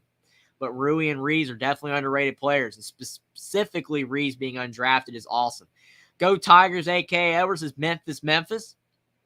Memphis is trying to hang in this game, but it's not going to help if they do call a technical foul on Memphis. I don't know what they're going to end up doing. I think at the end of the day, it should just be nothing happening there, no technical foul on anybody. The refs did do a good job of trying to de-escalate it, but we will have to see what happens for sure. Still 1:23 to go in the third quarter, and I think they're calling something on Rui Hachimura. They just showed him, and he said how, so I don't think he likes what happened there. So it's 82-63, and it looks like Memphis might be getting a break here. They might be calling the technical foul on Rui because he was trying to go over there to Roddy. Maybe that's what ended up happening. And Desmond Bane is at the line for Memphis, and he hits the technical free throw. So it's 82-64. 1:23 to go in the third quarter. So Memphis does get a technical free throw out of that one, called against Rui Hachimura. Rui Hachimura is definitely a great player, but he kind of made a mistake there. But he's now going to the line for the regular free throws on the foul that did occur as he was going down the floor. So he'll have two free throws. His first free throw is up, and it is good. So it's 83-64, still a 19-point lead. So Memphis did gain 1 point out of that, but still it's going to be a net loss because Hachimura, if he does hit this second free throw, will be a -1 swing play there, even though that did help Memphis overall getting that free throw. And Hachimura's second free throw is up, and it's good. So it's 84-64. 20-point lead for Los Angeles yet again. And Memphis is shooting a horrendous 29% from the field. The Lakers are shooting 46%. Memphis has not shot the ball well in this game, and they're really struggling. Desmond Bane into the lane for Memphis. Kicks to Tillman, and Memphis lays it in. 84-66. And Memphis is going to need a lot more of that and a lot of stops to have a chance in this game. But the Lakers just keep on scoring. Under a minute to go in the third. Schroeder with the basketball. Schroeder into the lane. Kicks to Hachimura. Back to Schroeder. Anthony Davis sets a screen. Schroeder uses that screen, takes a mid-range jumper, and it's splash. 86-66, and the Lakers just keep on scoring. Memphis down by 20. 40 seconds to go in the third. Bane for two, and his shot's good. So Memphis is starting to score some, but they can't get stops. 86-68, 39 seconds to go in the third. They definitely need stops. Memphis won't have a chance if they can't get any. Schroeder with the ball. He's dancing around trying to drive. Now Anthony Davis has it. He's driving into the lane. He takes a fadeaway too, and what a shot by Anthony Davis. When it's your night, it's your night. And Anthony Davis is having a fantastic game. 88-68. 20 seconds left in the third. Anthony Davis has 26 points and 15 rebounds. He's 9 of 19 from the field, having a stellar game. John Morant with it. Swings over to Desmond Bane. Bane in the lane. He almost loses the ball, but it stays with Memphis. Morant shoots a three. 5 seconds to go in the third. He misses. Anthony Davis with another rebound to add to his collection. He shoots the ball 1 second, and it's no good at half court. So the end of the third quarter is 88-68, and that was a net loss for Memphis in that third quarter because they were only down by 16 points at the half. So definitely not a good third quarter for the Memphis Grizzlies, and it does look like the Lakers are going to cruise on to a victory in this game unless Memphis can make a miraculous comeback. But it is not looking good overall. The Lakers are playing a great game, and they're up by 20 points at the end of the third quarter. Esco the Cool, he's back. He says, well, this has been a disappointment of a game. 100%. And it's unfortunate because you wanted this to be a great game. A lot of people were probably thinking this could have been the game of the day in the NBA playoffs. It had the potential to be for sure because of the fact both teams had their star players now. Ja Morant was back, and the Memphis Grizzlies won the last game without Ja Morant. And granted, it was at Memphis, but still, unfortunately, Ja Morant's back now, and Memphis just not having a good game. They're not defending that well. The Lakers are hitting a lot of tough shots, and Memphis is just not scoring that well on the offensive end. They're only shooting around 30% from the field, and that's just not going to get it done in most games. Sometimes when it's your night, though. You look at the Atlanta Hawks, being able to beat the Celtics in the last game. The Hawks were hitting everything, and the Celtics just could not stop them in any way, even though they were defending at a high level. I don't think this game's been necessarily the same. The Lakers have had a good game. It's not like they're playing as well as the Hawks were, but they're still having a great game. But Memphis just can't score, and that's the key. At the end of the day, if you can't score enough, you're not going to win. And Memphis just isn't making shots. They're going to have to do a much better job in the next game if they want to be able to have a chance to win this series. Because if not, and Memphis goes down 3-1, the Lakers have a great chance to be able to win this series, and they'll be moving on. And we'll have to see at that point how far the Lakers could possibly go. Esco the Cool said these playoff series have really kind of turned to slide for such a promise starts most first-round series.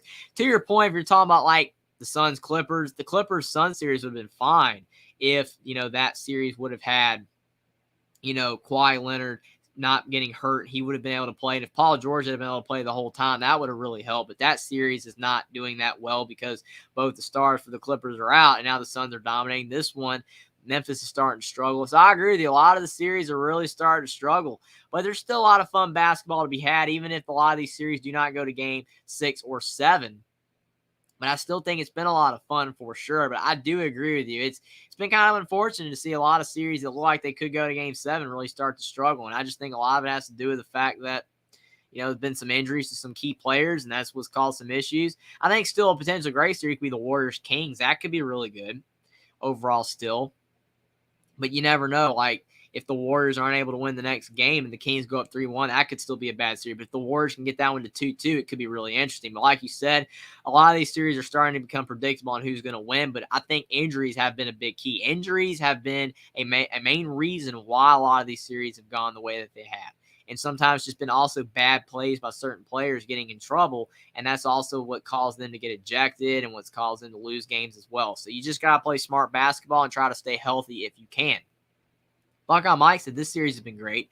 Some of these playoff series have been great so far. For sure, but to Esco the Cool's point, not as great as they could have been. They've still been great, though, and I'm still really enjoying it and really appreciate all you guys for being here tonight. It's been an awesome game, an awesome stream, and I really appreciate you guys being here so much. 88-68, 11:50 to go in the fourth, and the last quarter of play is up in the air, and we still have potentially the Memphis Grizzlies can make a run, but it definitely is looking like the Lakers are going to win this game. They're having a great game overall. Memphis just can't score. LeBron in the lane, he loses the ball. He takes a step back, too, and it's an air ball. A shot clock violation on the Los Angeles Lakers. LeBron probably thought he got fouled, but they're not going to give it to him. So the Lakers are up 88-68 over Memphis. But Memphis has the basketball trying to cut this lead under 20. The last quarter of action. Tyus Jones, he's into the game for Memphis. He has had a really quiet game, has not had a big impact. He is being guarded by Dennis Schroeder. He kicks the ball to Roddy. Roddy has the basketball at the top of the key. What's he going to do with it? He's trying to make a move. He kicks over Memphis for 3, and it's no good. And now you've got Roddy with the ball yet again. Roddy in the lane, and there's a turnover. Schroeder steals it from Roddy, and the Lakers are up 20. Under 11 to go in the fourth. LeBron to Schroeder. And if the Lakers score a couple more points here, it's going to be about out of time. Schroeder in the lane, and there you go. It's 90-68. Memphis can't get stops, and Memphis is struggling to score. 10:52 to go in the fourth, and I think Memphis is taking a timeout, but I don't know if it's going to matter. They just can't get stops, and they're not scoring enough. They had a couple of good moments where they were really trying to cut the lead, and they were actually starting to maybe get back in this game. They cut it to 13 at one point, but kudos to the Los Angeles Lakers of being able to continue to go on runs to counter the Memphis Grizzlies' runs to try to get back in this game. Every time Memphis has kind of made a run in this game and started to cut the lead for the Los Angeles Lakers, then the Lakers have gone out there and gone on a run of their own. And that's a sign of a winning basketball team. That's a sign of a good team. The Lakers are doing what good teams do. And even though, yes, you can still say John Morant's not 100%, he went out there and he played solid at times, but he also made a lot of mistakes as well. And the rest of the Memphis roster made mistakes. Dillon Brooks got himself ejected, not smart. And then you had some moments from Jaren Jackson of playing solid basketball, but he didn't play well the whole time. Desmond Bane hasn't had the greatest game. Memphis' roster is just really struggling. And they're a much younger team than Los Angeles. The Los Angeles Lakers have a lot more experience. Maybe that could be playing a key role as well. But it does look like the Los Angeles Lakers are going to get the win in this game. And it's going to go a long way to help them potentially be able to win this series as well. And I'm sure that would make Mike happy. He said, this has been a great game. I don't know what you guys are talking about. That's funny. You're definitely happy the Lakers are winning. But it's unfortunate the game wasn't a lot closer. It could have been a fantastic game for sure. Still been great. Still been a lot of fun to watch these two teams battle it out. It's been a lot of high-flying action, some highlight reel dunks, especially by the Lakers. It's been a lot of fun. But it definitely would have added so much more to this game if it was close. But I do agree with you. It has still been a good game, even though I definitely know why you are saying it's a good game, because your Lakers are winning for sure. But still, it's been a good game. Really appreciate all you guys for being here. But we got 10:52 to go in the fourth quarter to potentially be able to see if Memphis can make a run. I don't know if they have it in them. I think that anything's possible. We've seen so many crazy games before. We've seen so many games where you look at the one team and they're playing a fantastic game and the other team's not, but then the script completely flips. And even late in the game, like that Iowa-Michigan State game in college basketball, Iowa was down 13 with a minute 30 left. They came back and won in overtime. So you never know. There's still time for Memphis, but just the way that they're playing, it's just not looking that great. Jada says, hi, Jeff, a little late. Thanks for being here, Jada. Better late than never for sure. Really appreciate you for being here. Thanks for being here. He says, it's a good game. It's been a good game. It's just been a struggle for Memphis overall. But I really appreciate you for stopping by. He also says, what do you think of the Clippers? What I think about the Clippers is they're not healthy. I mean, Kawhi Leonard and Paul George both did not play, and they lost. And now they're probably done in the series. Russell Westbrook tried. He had 37. Norman Powell had a big game in the other one. He had like 37 in the game before that. But unfortunately, the Clippers are just not going to be able to win the series without Paul George or Kawhi Leonard. You have to be healthy. You have to have your star players. I think they had a chance with Kawhi Leonard in there, but now that they're both out, they have no chance. But I really appreciate you for coming by tonight, Jada. Really appreciate it. But we have a big lead for the Los Angeles Lakers over the Memphis Grizzlies. Memphis is definitely running out of time. And they're showing Anthony Davis. In game 2, he had 13 points, 9 rebounds, and 5 blocks.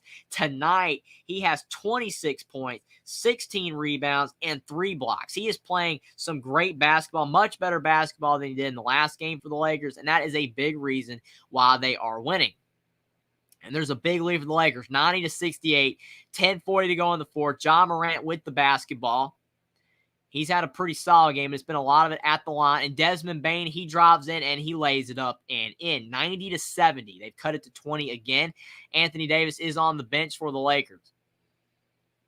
Schroeder's into the game for the Lakers with Hachimura, Troy Brown, LeBron James, and Austin Reeves. LeBron downloaded Rui Hachimura, and Hachimura's short turnaround jumper goes in and out, so it does not go in. Largest lead for the Lakers was 29 points. But they're up by 20 right now. And Desmond Bane, his 3 goes in and out. So we're seeing some shots rattle in and out. LeBron James behind the back dribble, being guarded by Xavier Tillman. LeBron James trying to drive in the lane, kicks over to Austin Reeves. Austin Reeves is in the lane, 9:55 to go in the fourth. He kicks over to Troy Brown, and Troy Brown's 3 is no good. And there is a foul on the floor on Xavier Tillman. Austin Reeves took a bump from Xavier Tillman, and they do call a foul on that play. So 9:53 to go in the fourth quarter, and it's 90-70. But I do think that health is playing a big role in a lot of these series. A lot of these series have been determined by health.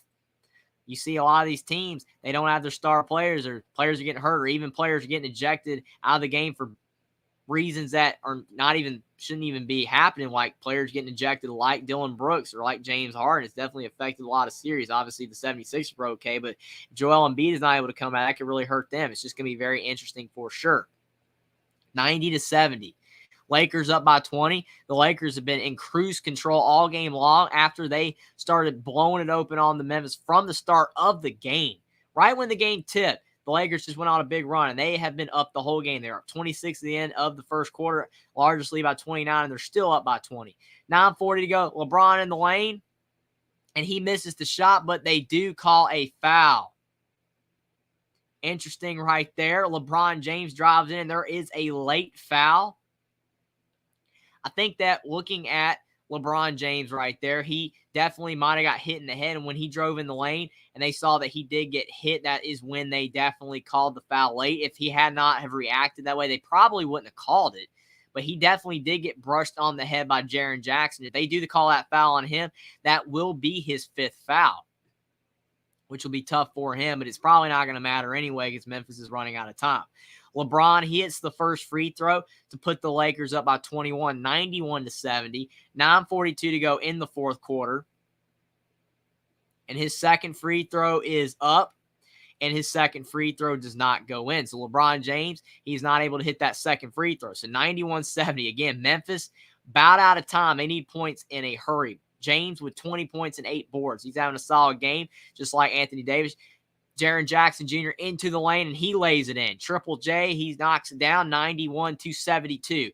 9:20 to go in the fourth. Grizzlies down by 19, but the Lakers, every time the Grizz cut it, they just keep on scoring. Austin Reeves, he has the basketball, kicks to LeBron for 3, and LeBron's shot is off the mark. Desmond Bane with the board. Desmond Bane bringing the ball up the floor, kicks to John Morant. John Morant in the lane, kicks to Xavier Tillman. What a pass by John Morant. What a reverse layup by Xavier Tillman. 17-point game. 91-74, 8:50 to go in the fourth quarter. So Memphis is still trying, but it still might be too little too late. Dennis Schroeder has the basketball, and I think the Lakers might be bringing it back into Anthony Davis. They don't trust this lead. Schroeder with the ball, kicks to LeBron. LeBron trying to back down Desmond Bane. He kicks to Schroeder. Schroeder for 3, and Schroeder knocks it down. You can't give him space. You give him a little bit of space, and he'll make you pay. 94-74. Lakers back up by 20. 8:30 to go in the fourth. John Morant, he hits the 3, and it's 94-77. And right there, the Lakers did not do a good job of guarding on that play. They left John Morant open, and he's hit a couple of those when the Lakers have left him open. 94-77. Schroeder, his 3's no good. Tillman with the board. Memphis down by 17. Still maybe enough time for them to make a run if they get on it now.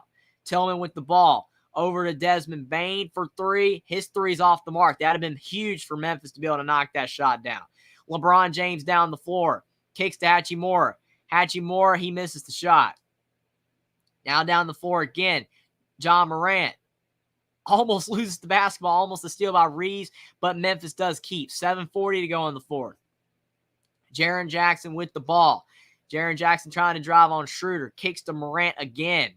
Morant to Tyus Jones. He shoots the 3. It's no good. LeBron with the rebound. The ball, he almost had the rebound, but the ball is out of bounds, and it will be Lakers basketball. They call it off of Memphis. Jada says, loved your feed on Ryan Nembhard. I really appreciate that. Thanks so much, Jada, for that compliment there. That was a really interesting transfer portal addition for the Gonzaga Bulls, getting Ryan Nembhard and also getting Graham Ike. But Ryan Nembhard is a really solid player. He's definitely a guy that was great for Creighton this past season, and obviously it ended badly at Creighton, how they had that foul on him in the Elite Eight. That was a really tough way for him to end his Creighton career, but he is a really solid player overall. I like Ryan Nembhard's game a lot. He is definitely a player that has the potential to still be a guy that I think could go pro overall. He has the potential. He has a lot of upside overall. And he is from Ontario, so that's definitely a big reason why that you probably bring him up as well. He's from Canada. But I really appreciate you for being here, Jada, and thanks for liking my Ryan Nembhard video for sure. I really appreciate it. But there is a turnover on the Los Angeles Lakers. Memphis down by 17, and there's still 7 to go in this game. John Morant open for 3 again, and he scores again. 94-80. 6:56 to go in the fourth quarter, and the Lakers take a timeout, and this is down to 14. Buckeye Mike says LeBron James, 19 points, 8 rebounds, 2 assists, small stat line. Huge help from role players. This is why Lakers really have a chance this year. Helps the reason Phoenix beat Los Angeles and have LeBron James first round loss of 21. I agree with you. Again, depth matters. As much as you want to talk about the stars and LeBron James and also Anthony Davis, you now have players like Rui Hachimura, Austin Reeves, D'Angelo Russell. These guys are going to be what gets the Lakers far in these playoffs if they do win this series. I completely agree. It's the role players. They're the key for sure. Josh says, what a player on Ryan Nembhard. I agree. I think he will go pro. Canada in the house. Really appreciate you for being here, Jada. Canada for sure. Really appreciate it. And Ryan Nembhard, I hope he does go pro. He's a really great player. And I think he could hang in the NBA, but you have to be a special player to be in the NBA. As we have seen, so many great players are going overseas to Europe and other places to play basketball, and they don't get to play in the NBA because of the amount of talent that is in the NBA. It's just the fact that there's so many good players. It is what it is. You definitely want all of these guys to be able to fit, but you just can't fit them all in the league overall. It's one of those things where there's just too much, too many great players and not enough spots. It's just too much talent. I think that overall it's great that the game of basketball has so many players that want to play in the NBA, and they're also really great players overall, but it's just unfortunate. Josh says, agree, it's sad. It is horrible. I mean, you definitely like the fact that there are so many places that players can play basketball. It's great that these guys can go over to Europe, China, and other places and play basketball and be able to continue to, play the game that they love and live out their dream. But it's just unfortunate that there's so many great players and there's just not enough spots in the NBA. I mean, even if you had 60 NBA teams, it probably would still be too many players that don't get to play. It would make it easier, but eventually you'd probably fill that up as well. And I don't know if you could have literally 60 NBA teams. That's why they haven't expanded. There has been talk of it. Same with the NFL. But in the NFL, I think the reason why it's different is because more players get hurt. I think because more players get hurt and players outside like the quarterback and the kickers, they don't last as long. And punters, they don't last long in the NFL. I think that's why it kind of just fluctuates itself out. In the NBA, players last longer. I think that's why there's so many great players. Now, I mean, obviously, I don't think it's to the point where there's so many great players that are just not able to play. I don't think we're at that point. I mean, if you're not a great player, you're not going to be in the NBA. But there are some really good players that aren't in the NBA. And that is just a byproduct of how deep and talented the NBA is. But right here, the Lakers been in complete control of this game, been dominating this entire game, but Memphis keeps trying to claw their way back. It's 94-80. They are trying their hardest to be able to stay in this game, but whenever they've been able to cut the lead, the Lakers just keep on pushing it back out. V Ohio State for the win says, what's up, Only Talk Sports? Thanks for being here, V Ohio State for the win. I really appreciate it. We've had a good game here, but it's definitely been a game dominated by the Lakers. But Memphis is trying to get back in it. As V Ohio State promptly says, props to Grizzlies for getting the lead under 15. The Lakers will hold on, I think. I agree with that sentiment 100%. If I had to guess, I would say the Lakers are going to win this game. They've been too dominant. They've been playing too well overall not to win this game. But to your point, the Grizzlies did not fold and lose by 30. Got to give them credit. They were down by 29, and everybody was saying, they're just going to throw in the towel. Well, they haven't. So really good props to them.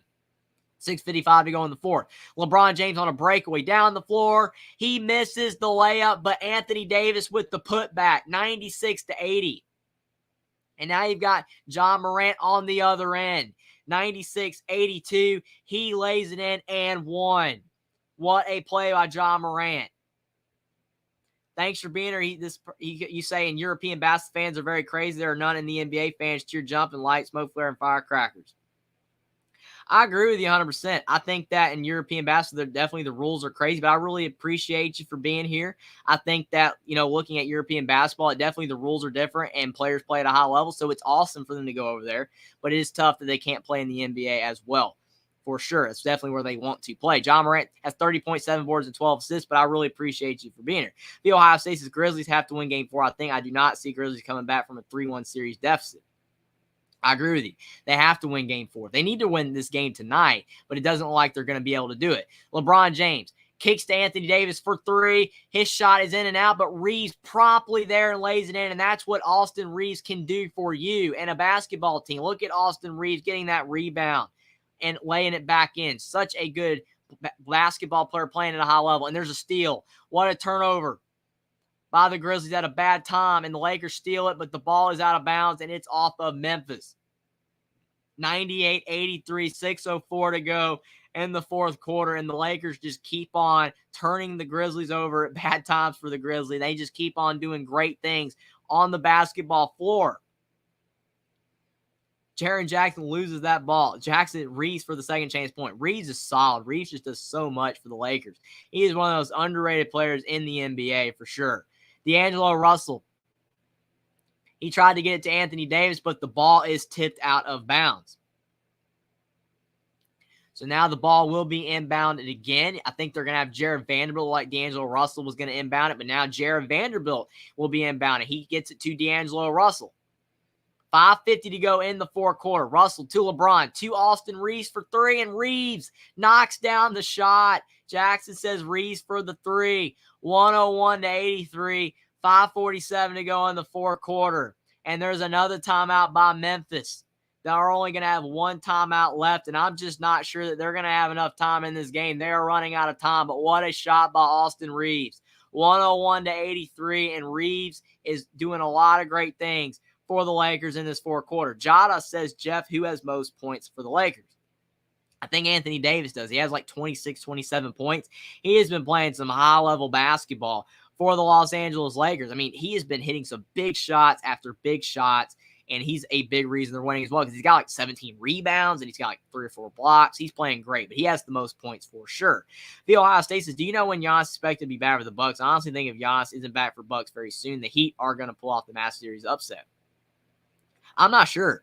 I have no idea when Giannis is expected to be back. It's a great question for sure. I wish I knew, but I would say that as of now, I don't know. But I've heard that some people are saying he's not going to be back until the next series. But the Bucks aren't a surefire thing to win the series, so he might have to come back. Maybe they were banking on the Bucks being able to win the series without him, but I don't know if they're going to be able to do it. So if he doesn't come back, they could lose the series. I agree with you 100%. Now, obviously, it hurts for the Heat not having Tyler Hero, and now they just lost Victor Oladipo. He was starting to play some better basketball, and he's had such an injury history, so hopefully prayers for his recovery and for Hero as well, and for Giannis. But if the Bucks do not get, Giannis back, they have a potential to lose the series. I agree with you, even though unfortunately for the Heat, they have some injury issues of their own. 101-83. Memphis is down by 18. 5:30 to go in the fourth. And John Morant into the lane doing John Morant things. He dunks it home. He scored the last 9 points for Memphis. It's 101-85. 16-point deficit for Memphis, but they're running out of time, though. 5:20 to go in the fourth. If the Lakers score a few more times, this game should be put away. LeBron to Anthony Davis for three, and Anthony Davis knocks down the open three. 104-85. 5 to go in the fourth. John Morant with the basketball, bringing up the floor. He's been brilliant the last few minutes. He lays it in again. 31 points and 17 boards, though, for Anthony Davis might be too much. But John Morant is starting to hit some big shots. 4:50 to go in the fourth. 104-87. LeBron James with the basketball for the Lakers. John Morant scored the last 13 points for Memphis. D'Angelo Russell kicks to Anthony Davis. He cannot hit another three. Austin Reeves tips it back out. D'Angelo Russell for three, and his three's off. Anthony Davis tries to get it back, but the ball is off of the Lakers. So it's being Memphis basketball down by 17, 4:34 to go. Jackson Johnson, the Lakers need to do everything in their power to make sure Reeves is a longtime Laker. I agree. You don't want to have to trade him away. You want to give him a big contract extension. He does a lot of big things for the Lakers. He's that glue guy player, kind of like a Draymond Green in a way, but way different players. Kind of like a Marcus Smart even for the Celtics. I think he does a lot of big things. And then John Morant for three. He scored the last 16 points for Memphis, and he's heating up. That hand looks like it's okay. 104-90. It's back to 14 again, but still might not be enough time.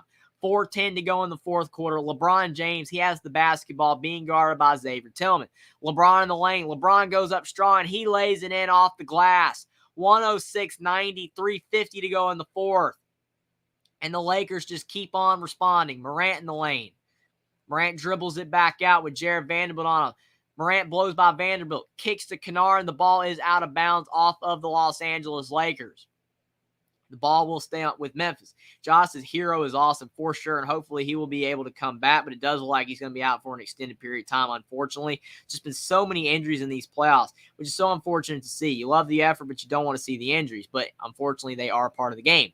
Jaren Jackson for three. His three goes in and out. That would have been a big make for Memphis, but he could not get it to fall. Now you've got LeBron bringing it up the floor. 3:30 to go in the fourth. Lakers fans are on their feet. Lakers are up by 16 points. They're in great shape. They can just keep Memphis from going on a big run. They will be able to win this game and move up 2-1 in the series.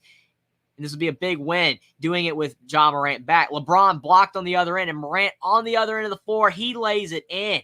106-92, and Ja Morant has scored the last 18 points for the Memphis Grizzlies. He's doing it all. Will he be able to single-handedly bring Memphis back? I'm not sure, but this is a fantastic effort by Ja Morant. You got to give him credit for giving it all that he's got and not giving up and not letting the Memphis Grizzlies get blown out. Not a good foul by D'Angelo Russell. He was beat on that play, and Morant hits the free throw. 106-93. Scored the last 19 points for the Memphis Grizzlies. 3:10 to go in the fourth quarter. D'Angelo Russell, he has the ball. The Lakers need a bucket to be able to put Memphis away. And there's a turnover. Memphis basketball. Ja Morant down the floor. Ja Morant for three. He knocks it down. 106-95, and the lead is down to 11. 2:40 to go in the fourth. And Morant's got the last 22 points for Memphis. Ja Morant is single-handedly keeping the Memphis Grizzlies in this game. 2:30 to go in the fourth. This is unbelievable. Are the Lakers actually going to collapse here? I don't think so. I still think there's, unfortunately, not enough time for Memphis, but what a game here. What a performance by Morant coming back. Austin Reeves chunks up a three. It's no good. And now you've got Tillman with the rebound. Memphis down by 11. Desmond Bane kicks to Morant. Morant trying to drive by Vanderbilt. He goes up strong with the floater. He misses the shot. Morant gets the ball back. He swings over to Luke Kennard. Luke Kennard back to Ja Morant. Morant for three. He can't make the shot. And LeBron James with the rebound. That might have slowed down the run a bit. There's only 150 to go in the fourth. I don't think there's going to be enough time. But still, you got to give massive props to Ja Morant for not giving up on this game. And maybe that will give them momentum for game four, even if they don't win this game. Anthony Davis in the mid-range, being guarded by Tillman to LeBron. And LeBron misses a layup, but they do call a foul. 1:39 to go in the fourth quarter, and LeBron James will have a couple of free throws. The Ohio State, I'm not sure the Bucks can win in Milwaukee without Giannis, even though the Heat don't have Hero and Oladipo's out now. Eric Spoel's such a good, experienced playoff coach. The Ohio State says, in Miami. I agree with you. It's going to be very tough for them to do that without Giannis. Even though the Heat don't have Hero and Oladipo doesn't look like he's going to be back, which is so unfortunate for him. Stinks he got hurt, but I do agree with you. I think that overall the Bucks need Giannis. If they don't have Giannis, they could lose. It's going to be very interesting to see what happens for sure. And definitely that series has a lot more intrigue in it now. Josh says they're not going away. I completely agree. I mean, you got to give credit again to Ja Morant. He did not give up on the play on this game at all, and he has not given up whatsoever on so many plays late in this game. He's been playing really hard basketball, and I think that overall, like I said, even if the Memphis Grizzlies don't win this game, it will help with their momentum potentially for game four and the fact they were able to come back. And as long as they don't have an awful first quarter in game four like they did this past game, they definitely could have a really good chance to be able to win game four, because really outside of the first quarter, they haven't played that bad. They haven't played that bad at all outside of the first quarter. But they do give a challenge. The Memphis Grizzlies do a challenge, and they don't win that challenge. So LeBron James will be going to the line. He has 22 points, 9 rebounds, and 5 assists. He will be going to the line for 2 free throws. And I think that if he hits both these free throws, it could potentially keep Memphis at bay.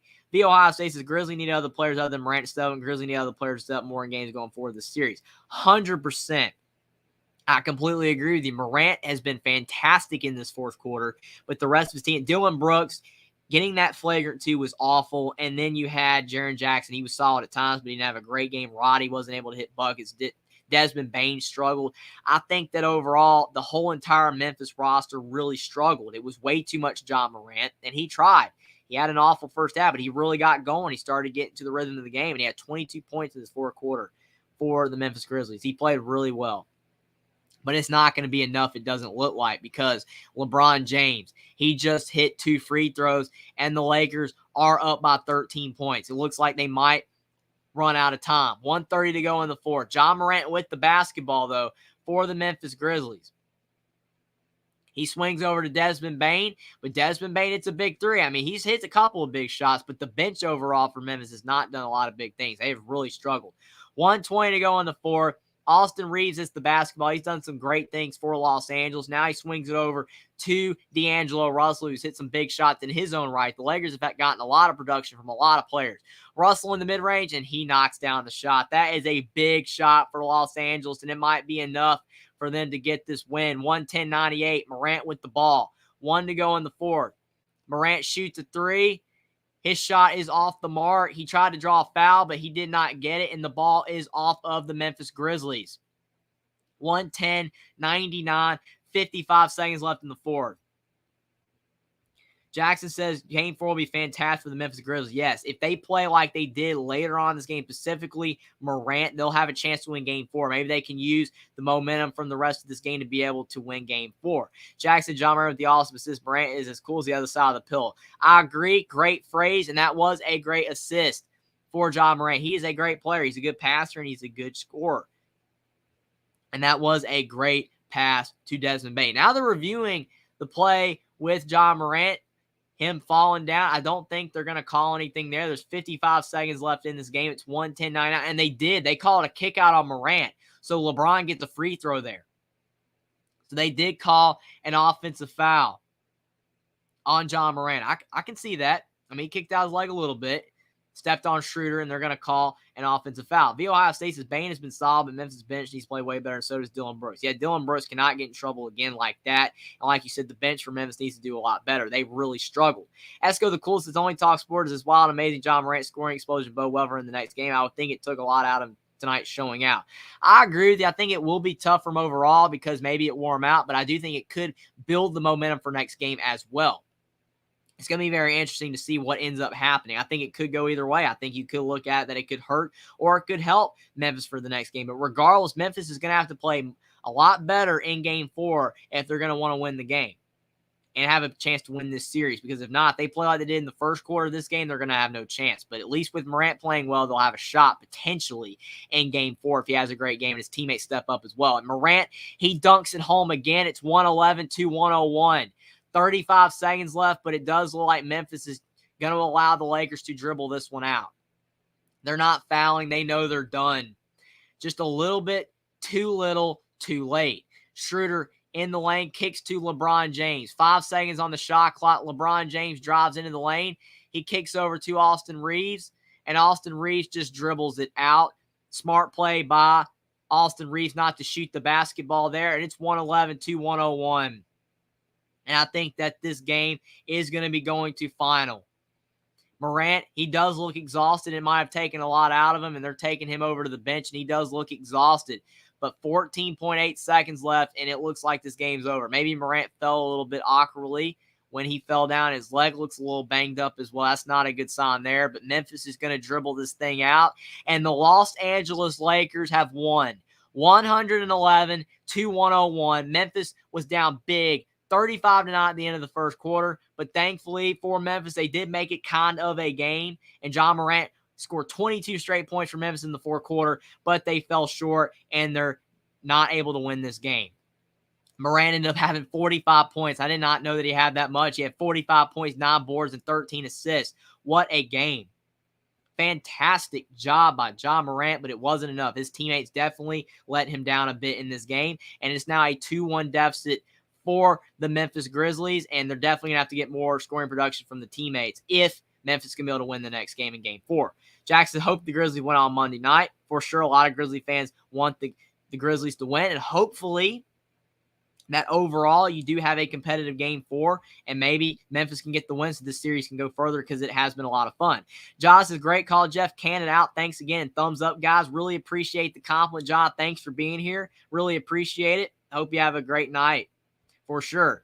Thanks for being here so much. Really appreciate it. Esco the coolest of John Murray, Anthony Edwards can just blitz you with insane offensive forward. Yeah, John reminded of Ant doing everything just to come up short twice against Denver games 2 and 3. 100%. It's unfortunate when you have such a great player like that, but then they're not able to have enough success with their teammates around them to be able to get the win. It's tough. I agree with you, though.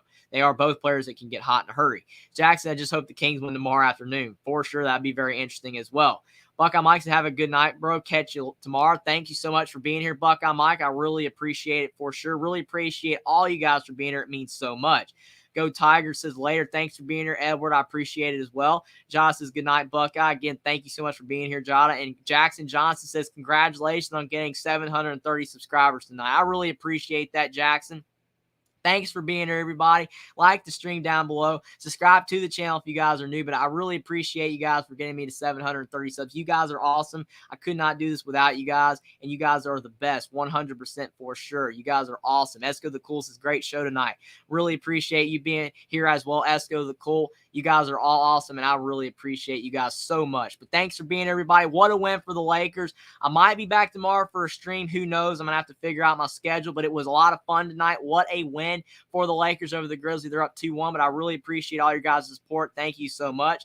Go Tigers says, keep up the great stuff. The grind never stops. 100%. It just keeps on moving forward. But really appreciate all you guys for being here. It was a great night. What a win for the Lakers. Can't wait to do some more games. And thank you guys so much for being here tonight. What a game. What a win for the Lakers. And the NBA playoffs, they're just getting started, and they're only going to get better from here. Thanks for being here, everybody. What a win for the Lakers. Awesome NBA playoffs so far. Thanks for being here, everybody.